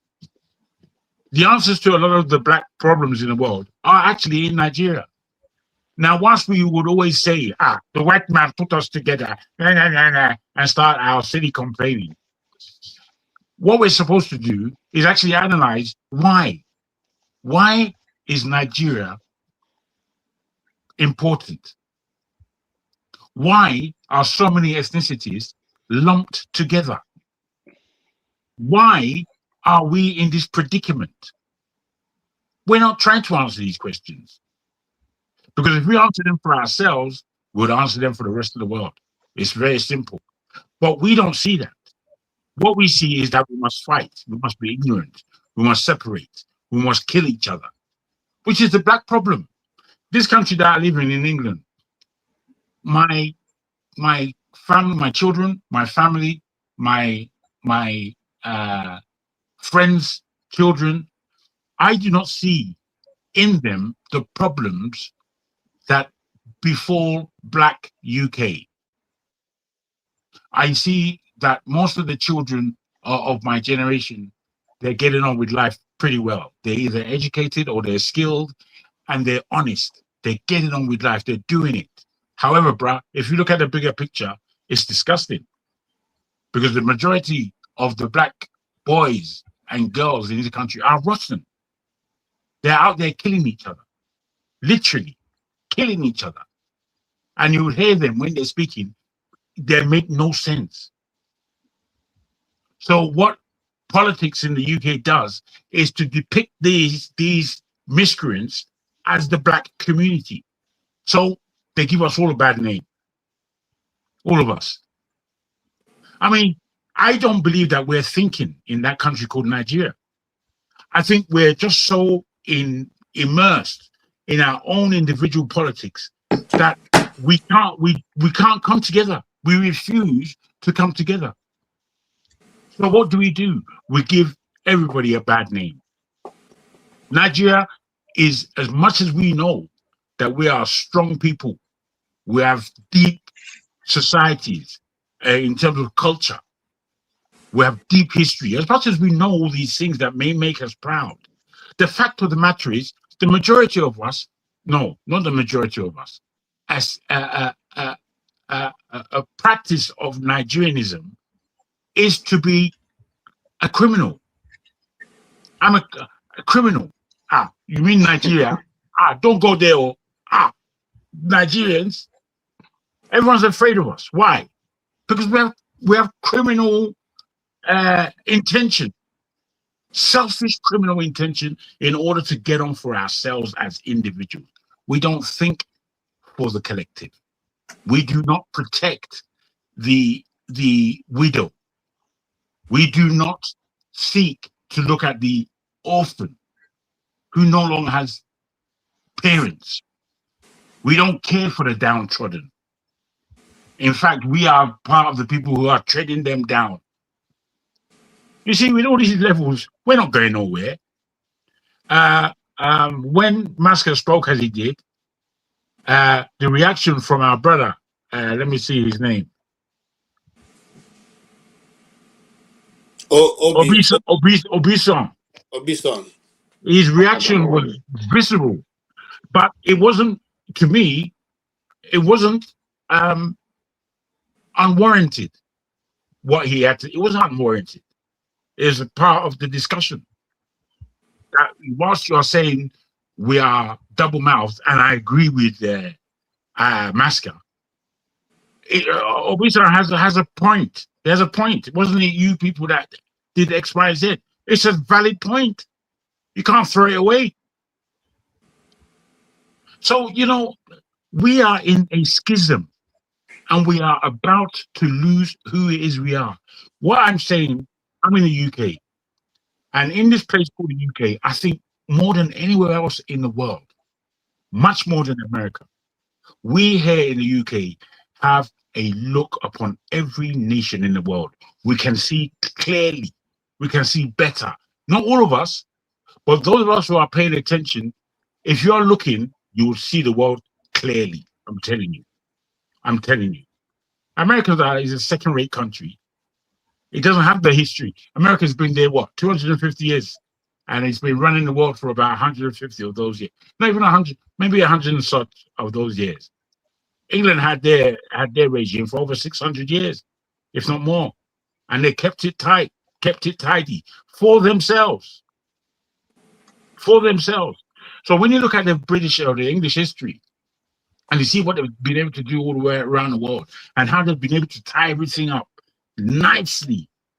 They put their culture inside, they put their language inside, they put their way of living inside everywhere in the world for well over 250 years. You can see me with my tie. You ought to better. You see yourself. You see, with all these levels of depth of complication, I'm telling you for free, I know Nigeria can leapfrog over every country. We can just leapfrog over China. We can leapfrog over China. Wait, please, if I may, just make my analysis. There is a way that we do not communicate correctly. It is our communication with each other that is our deepest failing.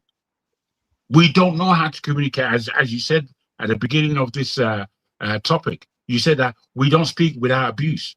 And I told you that being me, I'm one for abuse. I'd abuse anyone. Why? Because we are an abusive lot. And we don't deal with the subject at hand without emotion. We don't do that. We don't know how to do it. Let alone we don't do it. We don't know how to. All I'm saying is that there is a serious reason for us to keep Nigeria as one. However, what we are up against, we're not just up against our own government, or if that's what people are thinking. By the time you take Tinubu out, if we're ever successful at that, then we've got a bigger fight. We've got a much bigger fight after that. The fight doesn't end there. That's just the beginning. That's just the beginning. Okay. So, I think we here on this platform, I believe we've got a serious responsibility, and I don't know whether or not we are taking that responsibility, or whether or not we are just speaking about our own individual circumstances. All right. Thank you so much. And Osi, you just hold on. I will come to you. Maybe you and Master very last. Let me go to Obi-Wan. Obi-Wan, you tell us. You've been following the discussion so far, and I agree a lot with what Jagun said. But I'll ask you the same question. If we really truly want to be in one Nigeria, what makes the Nigerian people or the Nigerian government, whose people are complaining of one injustice or the other? Now, I'm not only saying the south, the east. I'm saying almost every part of Nigeria, and now I can go around. The people in the southern Kaduna people are complaining against the north. Okay, the people in the Borno, what they call it, empire, the Kanu Borno empire has problem with other parts. The people, the Adamawa people, the Bachamas have problem with the other people. Okay, if you go towards Sokoto side, they also have their own issue. I don't know that. I don't have that very well. If you come to the middle belt, the Plateau people have problem with the settlers who are also there in Plateau State, who is causing problems. If you go to Benue, there's problems. The T people have problem with the Domas. If you go to, if you come down to the east, the majority of the people in the east, they have problem, with the people of Ebonyi. Ebonyi people, especially with this masquerade called David Omai, is making more problem, creating more problem for the people of that side. So if you go to Naya Delta, they have problem. The Ogoni has problem. The Shekiri have problem. The so everywhere in Nigeria is either dispute on land or on resources or on the way the resources are divided or the way appointments are given. What stops the people of Nigeria, the government bodies, not sitting and saying, okay, we want to be one Nigeria. Everybody bring your problem, let's solve it in one go so that we all can have harmony. And I give you an example, so before you answer. There's a small state in America called Delaware. Delaware is a very strategic state that if you want to win the presidency of America, you must touch your leg in Delaware. You must have to campaign. And some people ignore the size of the state and they suffered consequence for it. Why is that we cannot craft something that can make every part of Nigeria, whether the tribe is 5 or they are 10, to be important in the scheme of things? And those who are complaining of marginalization being taken care of, why is that a wrong thing to do? Okay, KJ, I really appreciate you and some of you guys that comes here every day to speak. And if you're listening to people around, you can see so many people are even getting tired of talking about Nigeria. And I think you answered the question yourself. Because when you mention how many people that hate themselves, we don't like ourselves in Nigeria. Yoruba don't like Hausa, Hausa don't like Igbo, just like the little quarrel now in the studio. And we don't actually want to address it. Because why? Of the hate. People have died. A lot of betrayal have happened among us.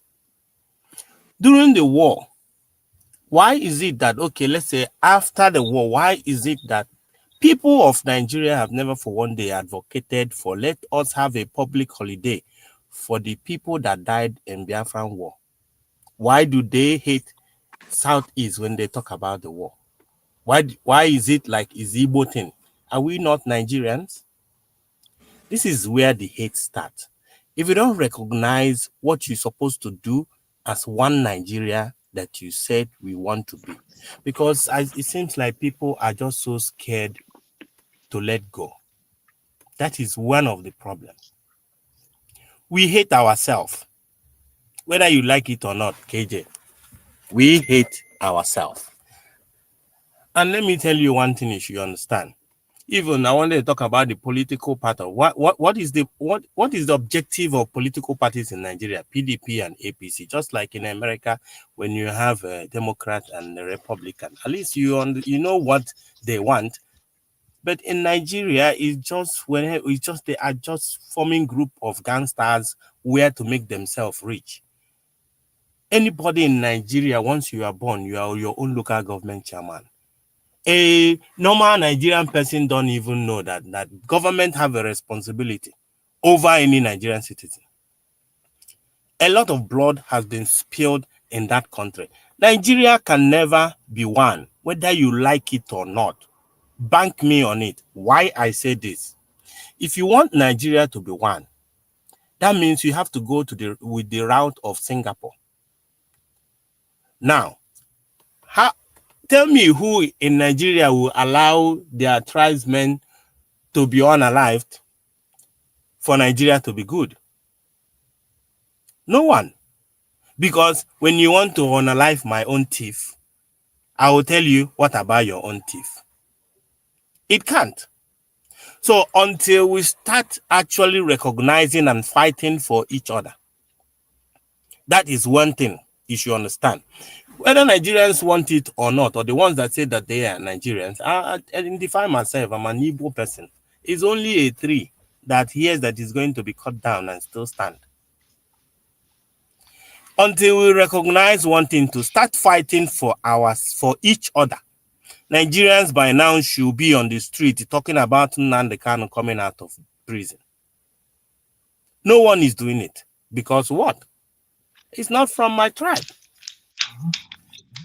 People should be talking about how many millions of people that were starved during the war, children that died of kwashiorkor.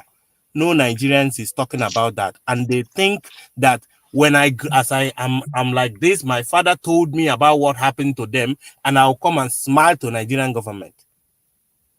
It doesn't work. Whether you want to close it or not, at least give us a public holiday. We decided to even put a holiday to call it a Heroes Day. Yet they still want to take that one away.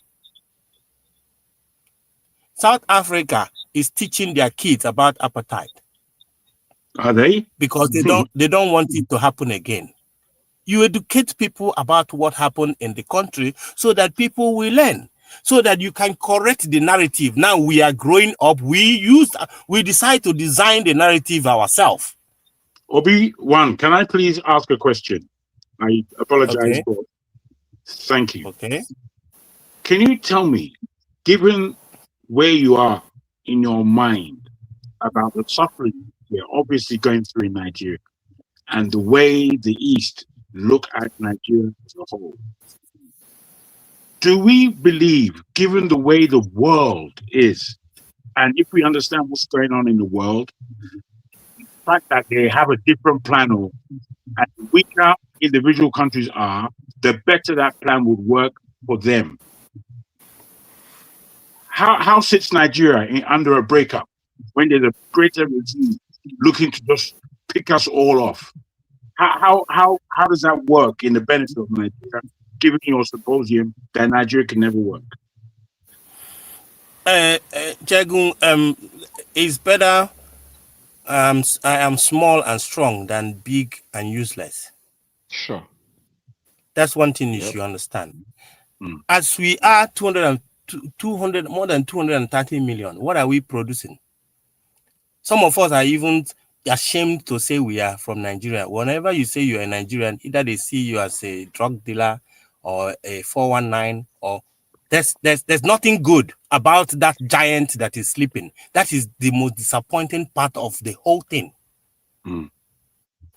People are so scared to let go. The problem, we keep repeating this thing every day and every day, but yet when it comes to an Igbo person, Yoruba don't want to stand on the gap. When it comes to a Yoruba person, Igbo doesn't want to stand on gap. When it comes to Hausa person, no other person wants to stand. How are we going to move on?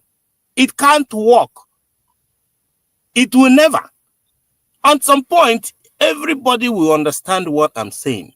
Because the more you keep forcing it, the more I will keep remembering what happened, and yet I'm expecting you to apologize, but you don't want to apologize.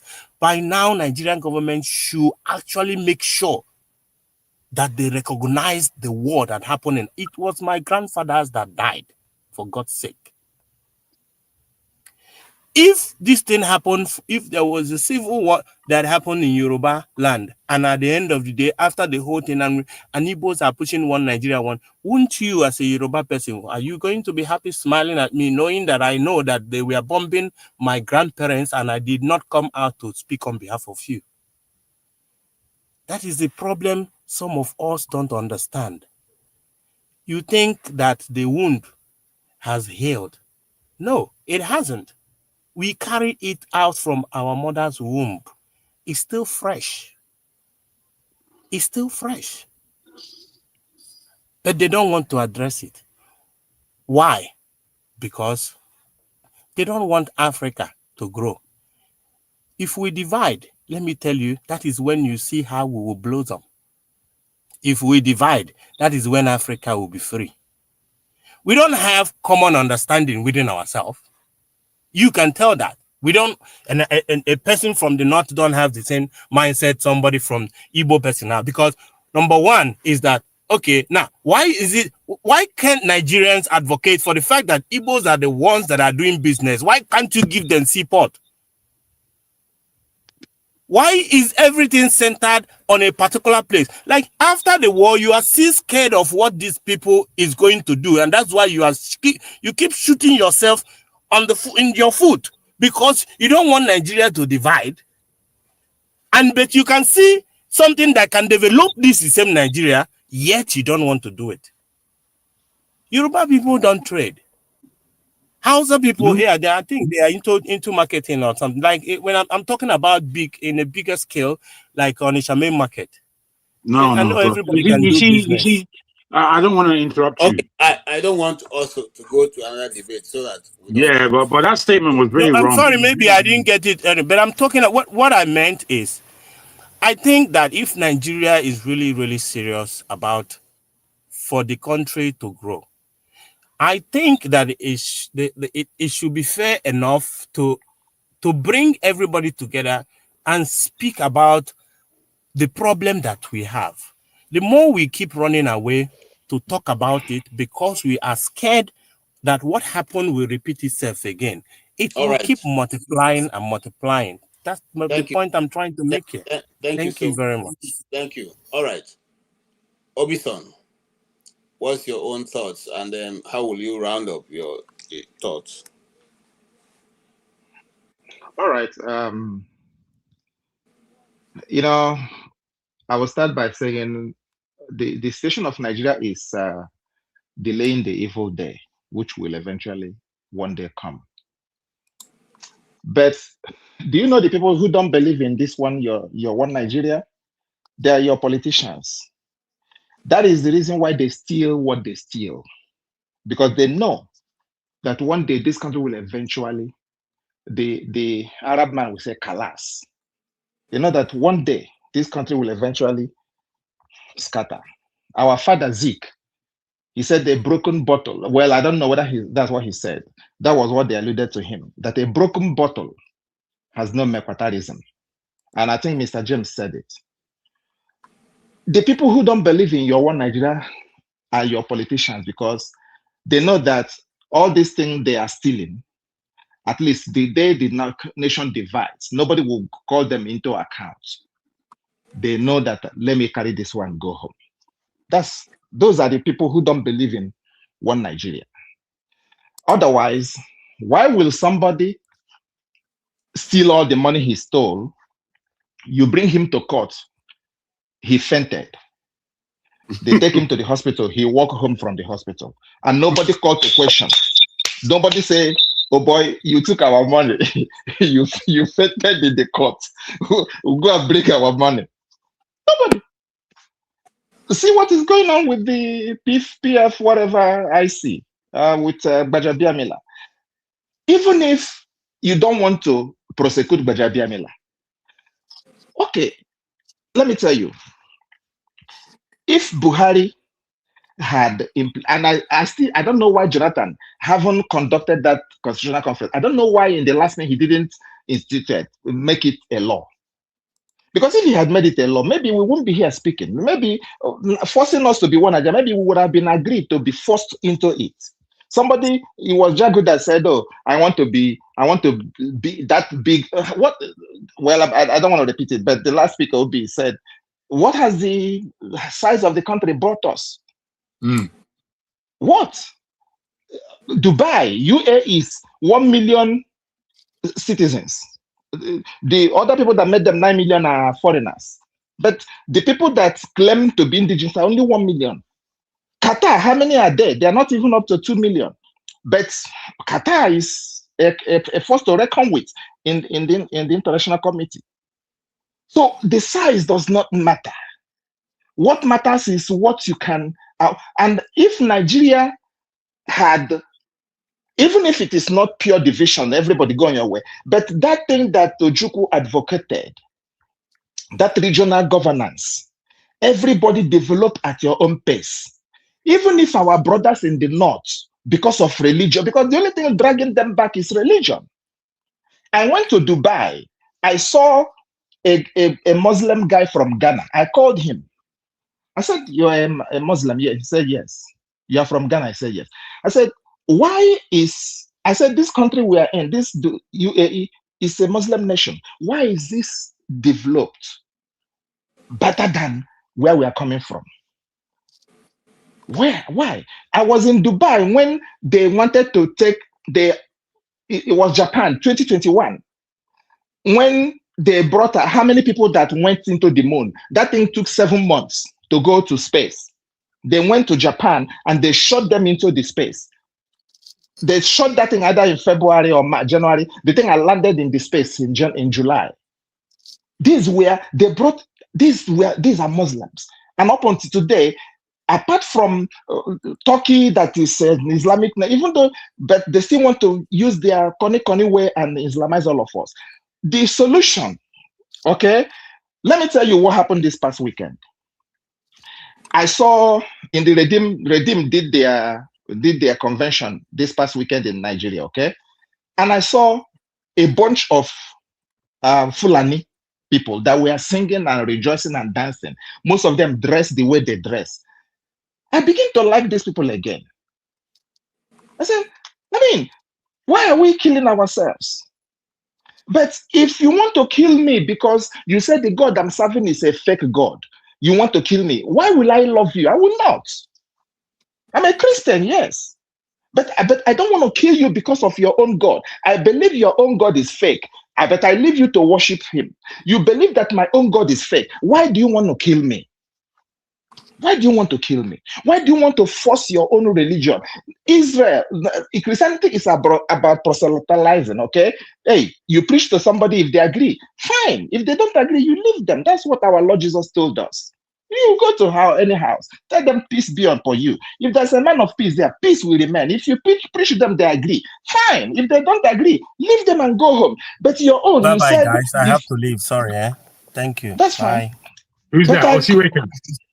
It's Obi-Wan. I'm going. Thank you. Obi-Wan. Sorry.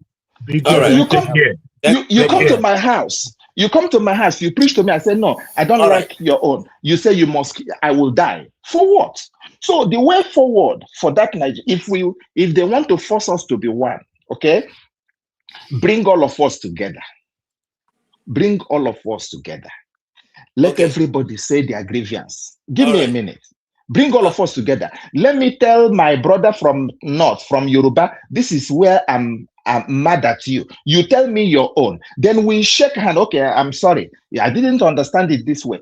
After at the end of the day, we all shake hands. We hug ourselves. And I say, okay, this is, after all, this country we are living in America, they when they were coming together, 13 of them came together and said, this is how we want to live.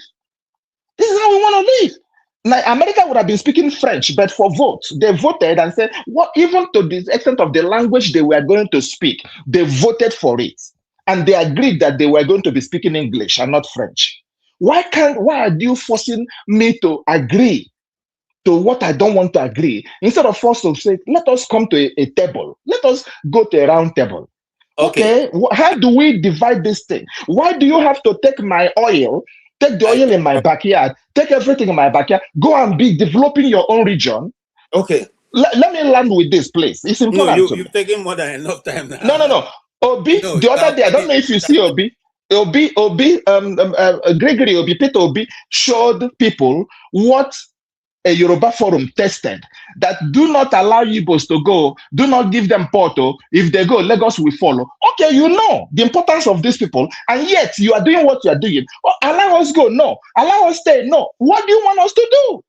All right, thank you. I think you've made a very valid point, and we'll leave it there for now. The discussion, like they said those days, when we used to dance a little bit, there's a song called "And the Beat Goes On," and it still goes on till today. I'm sure that Jagun remembers that song. And the beat goes on. Yeah. Now. All right, thank you so much. You made a valid point. I don't want to discuss because I want to bring the show to a close, and we'll postpone that until all that you mentioned, which is something we've talked about here many times. OC, please fire down. KJ, thank you. Thank you. Thank you. Everyone has spoken. Anyway, Okwebolo, you came late. You this Okwe. It's good to see you. I hope you're doing well. You see, it appears to me that ordinary Nigerians fundamentally do not really understand the importance, and I think Achagun touched on that earlier. We don't understand the importance of Nigeria to Black culture, and that's fundamental. Because to the African continent and to the entire future of humanity, Nigerians are not aware of how important Nigeria is to African culture and to the whole world. Let me tell you something, right? If you look at, there's an estimation by the year 2100, Africans are going to be 45% of the world population. By the year 2100, what does that mean? The implication of that is that when we have 11 billion people in the world, Africans will be 1.5 billion of it. So if you go around the world, you will see out of every 5 Black person you see, 3 of them or 4 of them will be Nigerians. So we have a very serious role to play in the history of Black people in this world. So when you sit with those numbers, KJ, and everyone listening to me, you realize that we are dealing with a very serious issue here because our people, we are trapped in a state of manufactured survival. And that is why this current reign of politics in Nigeria is not sustainable. It's not sustainable. Because if you multiply 4 out of 5 people of Black people in the world being Nigerians, and we have this in 2026, this is not sustainable, KJ. So that's why I've always been promulgating and advocating that we must reclaim, as a matter of urgency, we must reclaim the undeniable facts that the project of Nigerianism, going by Jagu's word, Nigerianism, and that is very key to our identity as Nigerians. We must reclaim that on a global stage. And how do we start? By starting from now to tackle all these roadblocks. All these roadblocks. Because we cannot allow this decay to continue. However we will achieve this, countries have done it before, it has worked for them. We have to come together again. Again, this is not the time to start talking about this or that. I think it's high time we come together and figure out a way to kick out these people. If not, we have unconsciously or consciously put people in power that are that are bragging about making our life miserable. All right. Thank you so much. I totally agree with you. And thank you, KJ. Thank you for submission. Thank you for also being here and sharing your time with us. Yes. Jagun, you have spoken. So let me go to AY. And hopefully that AY will not. No. It's Masker. Masker. Yes. No, You let want to speak before me. No, okay, because all right. Just get it. I've spoken. Let him. I'll speak after him. Go ahead, AY. You are muted.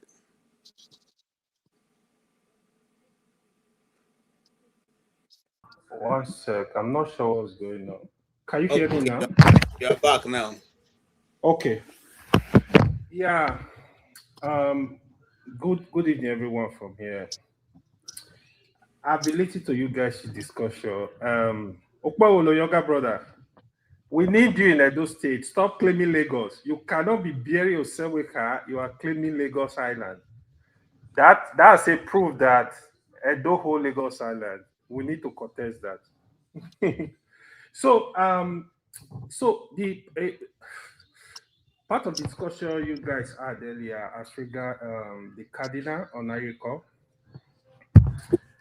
What happened with Cardinal Ayeko? It was a big disappointment the way the president addressed the bishop, specifically Cardinal Ayeko. I don't know most of the other bishops. The reason being that you've heard me talking about Cardinal Ayeko on this platform. He's one man I respect a lot. Based on what he stands for. You know, when you compare him with other religious leaders in Nigeria, if it is one Jeho, Tinubu treated in that manner, I will not even have problem with it because most of the Jeho, they are politicians themselves. But if you know Nigeria from 1999, Cardinal Ayeko is one religious leader that has been very, very consistent in critiquing government, either you are Muslim, Christian, Yoruba, Igbo, he doesn't care. You know, he speaks up when he needs to speak up. So I think with that, nobody should think Cardinal Ayeko because he's supporting a particular candidate. No, he's not. I know he's not. He has been very consistent from Obasanjo to Yaradua to Goodluck to Buhari. He always speaks up. He doesn't care. Except there is something that is going on that I don't know. I think the president he did not really show leadership, in that discussion. I will expect him to at least address their concern, give them hope because they are speaking for millions of people. The Catholic bishop, they are speaking of over 30 million people. This is the truth. So you have to address their concern. So that's a very low one from the president, to be honest. Then KJ, one issue I had with you on when you were showing the video where the pastor from River State was threatening the government, threatening he was going to do this and that. Are you also telling me that you are okay for a particular religion to be dropping into buses all over the country, disturbing people's peace? You are okay with it? Is that what you are saying from the video? You see, Nigeria, the hypocrisy in us. I actually listened to this to that video on one channel where a lot of people were supporting the man. That's not how to behave. That's not how to run a country. Even if you are a Christian, first of all, Nigeria is not for only Christian. It's not for only Muslims. It's not for all. We have traditional worshippers. So when a boss want to move from Lagos to Kano and you do that, it's not okay. And of course, you think it's okay. I'm very sure if it was another religious group that were doing that, you criticize it. So this is the problem I have with Nigeria. Let's try to be objective let's try to deal with issue the way they come. The last one is the Biafra team, where Mr. Mascal mentioned that you need to stay in one place. If you want to be in Biafra, agitate for Biafra, stay there. Then stay away from Nigeria topic. I actually agree to that. That's a fact. Don't pick and choose. If somebody like me, if I start agitating for my people, I will agitate to the end. Even if my father is the president, I will tell my father, this is what I want. I will tell him I'm not interested in this, your government. I will tell him this is what I want. I don't think Moscow was on point.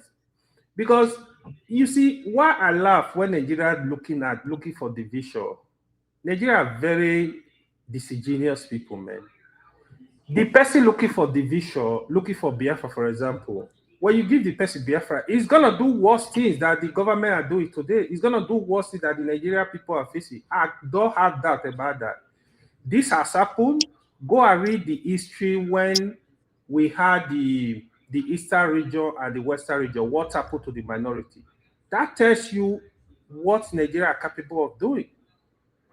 Read the history, what the Yoruba did to the Midwest people, and read the history, what the Biafra, what the Igbo people did to the Niger Delta people. Then you will know this is just the reality. So for me, I would really love to see Nigeria that work, a Nigeria where everybody will come together, where we don't define who the leader is, if it's Igbo, Hausa, Yoruba, Kanuri, or wherever. This is what in Nigeria where you will have justice. That justice we need to all come together and fight for it. Because I personally don't believe, except you can convince me that even if you split Nigeria into 10 places, I don't think it's the solution. This is my own personal view. I don't see any solution there because I know my people. Nigerians, we even divide up to local government. Even we that come here to speak, we pretend. Even in our villages, you know what is going on. We will pretend that no, all is well because my village, we are the same people. No, it's the division is still there. It's just who we are. Me, I've come to accept that. But for the Nigeria project, we need to all work together to make sure the country work. You know, if you choose to agitate, I'm not saying don't agitate. I think, sorry, KJ, let me just drop this. I think we should include referendum in the constitution. If a group of people decide to insist they want to move, put that a referendum. Nigeria is not negotiable. I'm not part of it. If I'm a government today, I will open up that constitution. If any group decide to leave and you conduct a referendum, the referendum is successful, let them move. In fact, as a matter of fact, those that choose to stay with Nigeria, even if they are from that particular tribe, let them be part of Nigeria. Let everybody have freedom. Thank you, KJ. Thank you, everyone. Thank you so much, AY. And even though you deviated from our topic, I will leave it that way. But I just want to let you know, those days when we used to be in primary school, we used to say, don't point your finger, because when you point one like this, the other three are pointing back at you. So that if you don't want the Christians to preach in buses, also remove your megaphones that you put over your mosque. I lived in two places where the megaphones, my house was the next one closest to the mosque. I never complained because I know they are praying to God. But not every other member of that estate loved it. And many times we had meetings and the people wanted to go fight the mosque. And I said to them, no, these people are praying. If they were people hiding there to come and do harm to the estate, you can complain. But since they are praying, just allow them. Just know that by the time they wake up to pray at 5, you say wake up and do your own prayer. So they help you to wake up. So everybody can live in harmony. KJ, sorry. I allow you to talk. Okay. Now, if you say that the people shouldn't preach in the buses, I've not heard any driver who said it's because of the preaching that he's had an accident. I've not had anybody who said because of the preaching, the motor didn't get to his point. Rather, when people pray for them and go. They have more confidence that God is going with them. And if the Muslim brothers and sisters want to also join in that, they can equally go and get their space in that bus parks. When the boss want to speak, go. If the Christians finish preaching, they praying. The Muslims usually come and pray. Nothing, no problem. Hey, all of us are praying. You pray for your people or pray for those who want to accept it. And those who want to, the Christian prayer, will equally listen to it. This, if we do give and take, Nigeria will move forward. I don't know any place where somebody have gone to pray. He was praying a Muslim prayer, and then the people, when he just finished praying, hot water poured the people who are not Muslims. I've not seen it before, and I've not seen where a Christian went to pray, and when he finished praying, hot water poured on those who are not Christians. I've not seen it before. So why there so much noise about this, except to use it as a places of division? That's how I see it. And the other questions you raised, the question is, if we are human beings, even you who is married, no matter what, whether you marry under customary law or not, or under the church or the Muslim this thing or not, if your wife, who is a human being, is complaining to you that I don't like this way these things are going, you don't dismiss her. You say, okay, you sit down. If it becomes a serious issue, you will sit down to find a way forward. Unless it comes a place where it's called irreconcilable difference, then everybody can now go their way. So that's what we're saying. People have been complaining, and I didn't reduce it to only Igbos. I said almost every part of Nigeria is complaining one thing or the other. So let's all sit down. That's how people solve problems. Let's sit down. Okay, this is what you are complaining, this is what you are complaining. Which is the way forward? Let's talk about it. And then if we cannot find a peaceable way to go forward, then we can equally decide to do a confederacy, which is what we're already practicing. That's what we're already practicing. It's not central government we're practicing. Okay, we're already practicing that now. Everybody run their own government. So, and then we can always have something at the center that will protect everybody. Anyway, that's just my own thing. Maska, you may want to come in now to round this up because I need to take my son somewhere. All right, thank you, KJ. Well, I would only repeat some of the things I've said. Look, I'm too old now to be deceived. Yes, Jagun, I've seen a lot,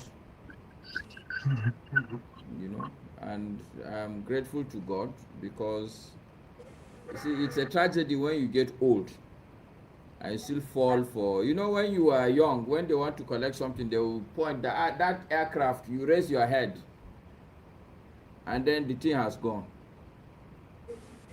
It would be a disaster if, as an old man, they will still be doing that boju for you.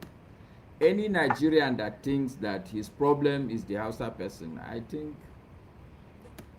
it's a complete disappointment. Or an Igbo man that thinks that Yoruba man, the average Yoruba man, is his problem. Or me, a Hausa man, to think that the Igbo man is is my problem. That's a disaster. And unfortunately, because intellectually most of us are very lazy, even at the highest level. You hear something inside the bus, you don't push back, you don't check, you just take it like that. Any small visit to the north will show you that, look, this is not land of milk and honey. If there's any place in Nigeria that is pulverized, it's the north. The idea that somebody would sit somewhere and think that, oh, these people are my problem, they are the ones that don't want to split. Like an average Nigerian is just deceiving himself. The people that don't want to split this country are the ones that are milking the country, and they are Igbo, they are Hausa, they are Yoruba from time immemorial. This is the truth, whether we like it or not. And the other problem also, even if the Southeast break up as a country, the reality is that I live here in Abuja. You will see Anambra people doing their own Anambra Day event. Division with human beings is always a natural thing. The issue we keep missing as human beings is this concept of progression. We want to remain where we are. You know, we are trying to remain in our tribal enclave. But if we see motor that is a development, we want to use it. If we see aeroplane, we see AI, we want to join into all these developmental things. We don't want to develop as a people to see even beyond these tribal lines. We want to remain in our tribal enclave. And the reality is that it's unfortunate because every country that you take, every single country that you take, there are divisions there. There are divisions. And if you check the history of society, it didn't come because, oh, we like ourselves, so let's stay together. No. Chances are that, okay, you're staying somewhere and the water finish, you migrate.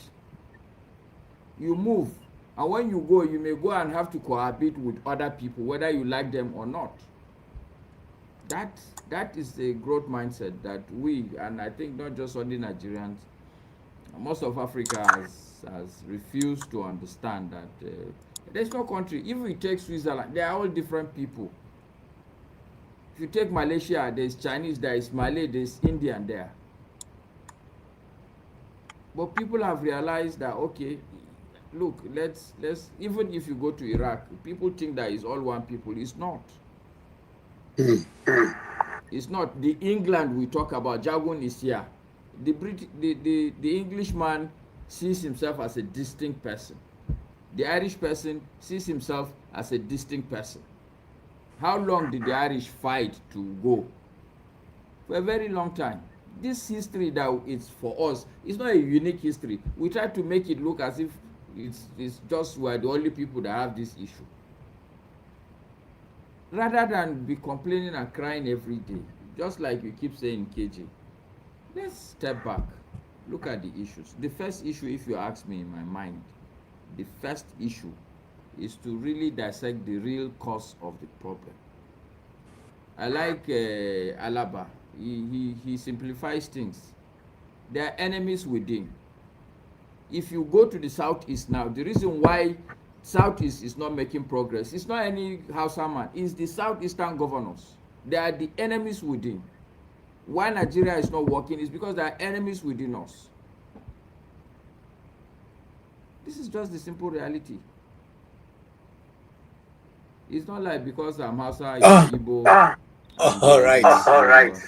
So I would always look, the differences are there, but I always insist that it's important to do your analysis. The cause and effect sometimes may differ. The same brother here, this Obison, was talking about he was in UAE.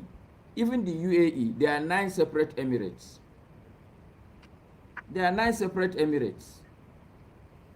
It's not like they are one group of people. They have their differences.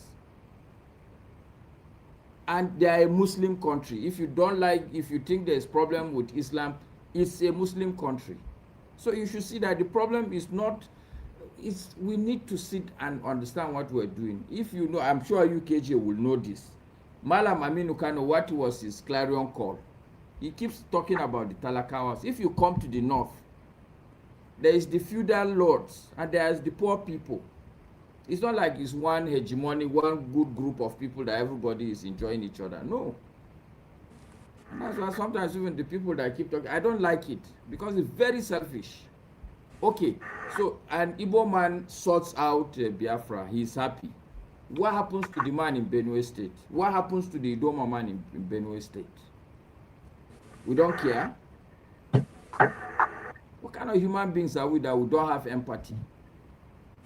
If I'm a dominant tribe, I would want to use my energy, my dominance to help the minorities, to stay and balance the whole thing and make sure everything works. But anyway, it's a long journey. It's a long journey to Uhuru. Thank you so much. I appreciate your time. JJ, give me 1 minute now. What? 1 minute, please. Okay, thank you so much, Masker. You have only 1 minute. I need to run off. Yeah. So you see what you said, right? See, for me, my stand is when it comes to religion. Religion is a personal thing. I have said remove religion from public domain in Nigeria. the microphone either from Muslim, from Christian. Stop it. Actually, Fashola was able to stop some of this stuff because we keep going. Stop disturbing people religion in public. If you go to advanced country, people don't do that. You have to keep religion in your religious center in your home. Finish. Let's deal with issues. Okay, the issue of Muslim people discussing it. We know very well Tinubu does not care about any religion. If it was a Christian, Hold on. Let me finish this.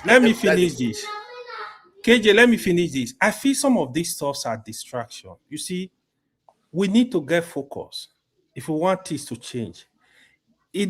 Since Tinubu was governor, there were issue of Tinubu is not educated. Tinubu is this. They don't help.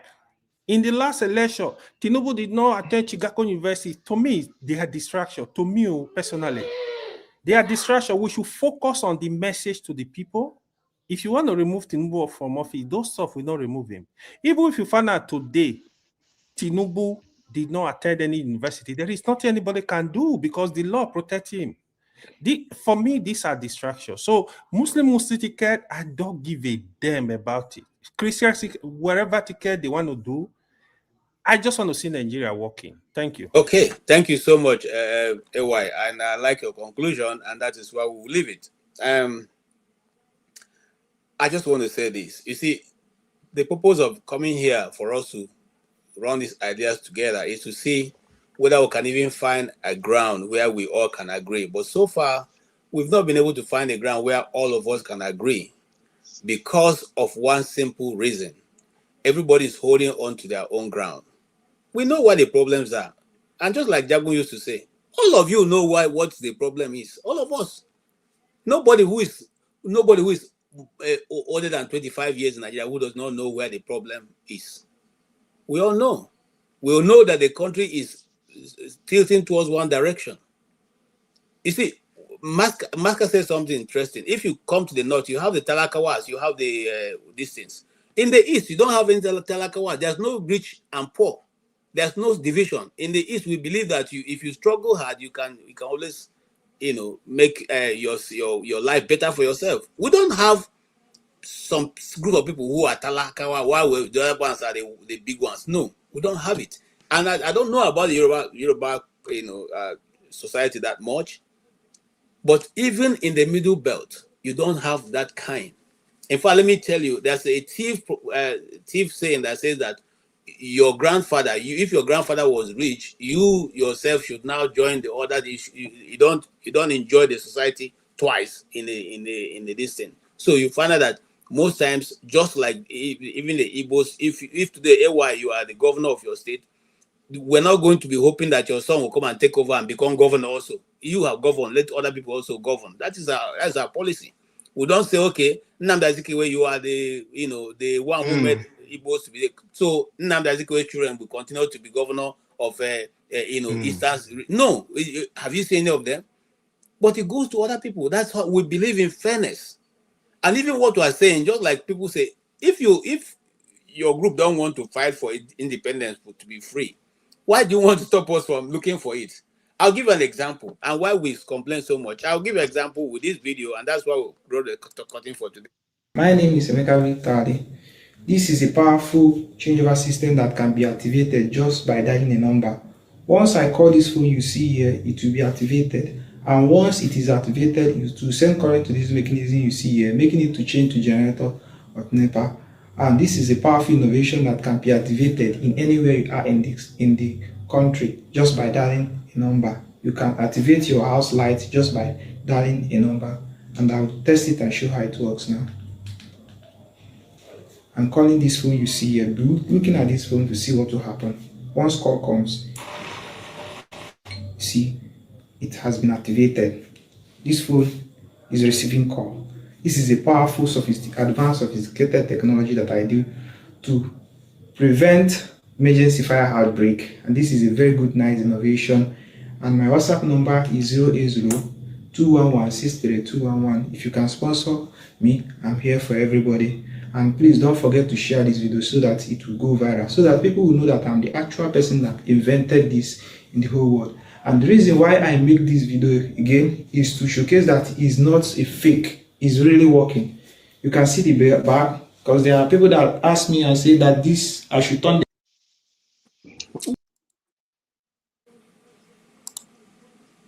Okay, that is one of our brothers. And these inventions are so many in the East. There is a generator that runs with not water. This time, just like they drop it like your what they call a step down. It just in your house, doesn't make noise, doesn't make any. There is supply. So we have multiple inventions that can be brought to the international, to the national level, and make our country better. But policy now allowing these young people bring it to the center.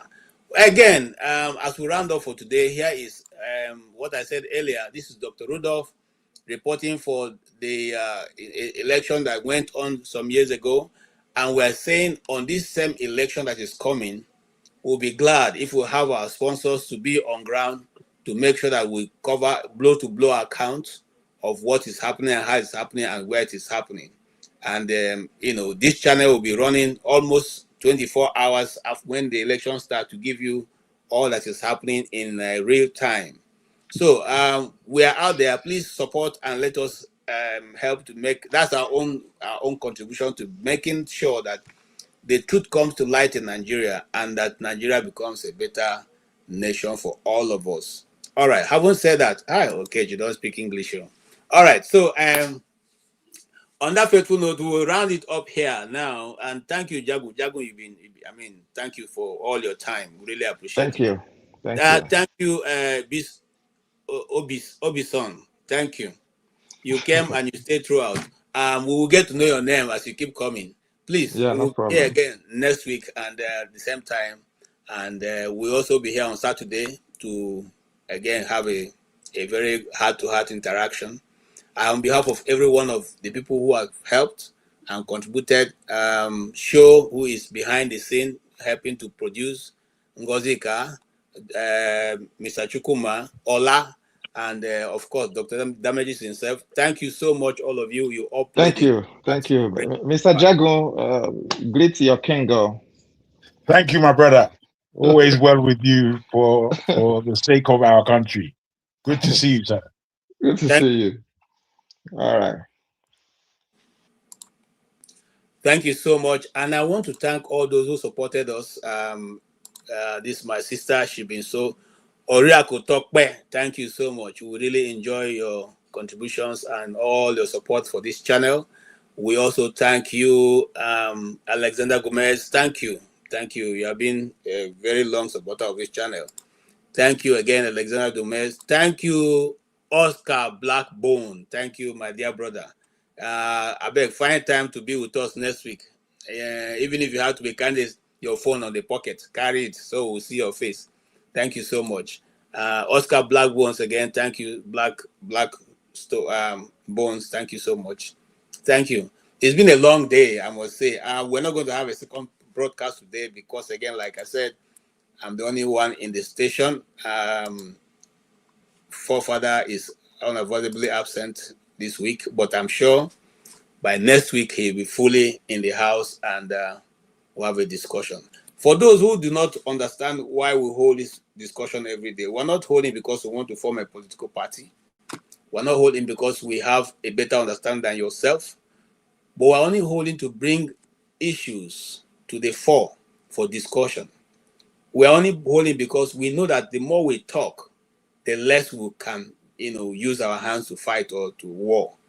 So Nigeria is in such a place where we will all need to rub minds together to get the government going in the right direction. We're not here to bring down the government or any other, but we're here to say, government, if you are hearing us, some of these suggestions can help you build a better nation and move forward in what you have planned to do. We're not here to say, APC must lose election. We're saying to APC, if you really want to be the government of the people and do what the people want, The people they are the bride. It's not you. And so Nigerians are suffering. Hunger is beating everybody. Insecurity is everywhere. It's not time for a president to say all is fair. All cannot be fair. All will never be fair because the end does not justify the means. Rather, it is the process that justifies what gets at the end. A good process will always bring a good conclusion. There is an advertisement that used to be done by one certain company so many years ago, and I'll try to formulate it in the way that I understand. He says, Yoshina, yo kange. Good thinking, good product. If you don't think in a proper way, how will you bring out good product? And so we are saying to those who have decided to come into public space, to take public office on behalf of the Nigerian people, do what you are supposed to do. Where you lack ideas, nothing that stops you from calling for technocrats to sit down and craft for you a well-arranged and visioned out plan to bring about development in your community and in your country. We are saying the same thing of APC. Nothing is wrong if you decide to call a conference of Nigerian technocrats and say, how do we go about this? How do we go about that? Don't give us fire brigade approach. This knee-jerk approach has never helped anybody in Nigeria, and you are not going to be the one to change that trajectory. Help us to help you. Let the Nigerian people be your focal point, not the private jets, not the escalates, not the sirens, not the police guards, not the millions of dollars that is paid to you in extra code. It is the welfare of the Nigerian people. It's the welfare of the people of Nigeria, the children of Nigeria. It's the welfare of the youths that should be paramount. Because like people used to say to us when we are young, children are the future. But we have become men today and we're still not in the future. People are still there. When shall the children now be the future? Consider what you should change in your approach and truly make the Nigerian children, the Nigerian youth, the future of Nigeria. Because whether you like it or not, a time is coming when none of you will be able to do what you are doing now. On that faithful note, on behalf of Dr. Damages and all the crew in 90 Minutes Africa, we say thank you so much, and may the Lord bless you and take you through the next week until we see you next Sunday. Have a good night.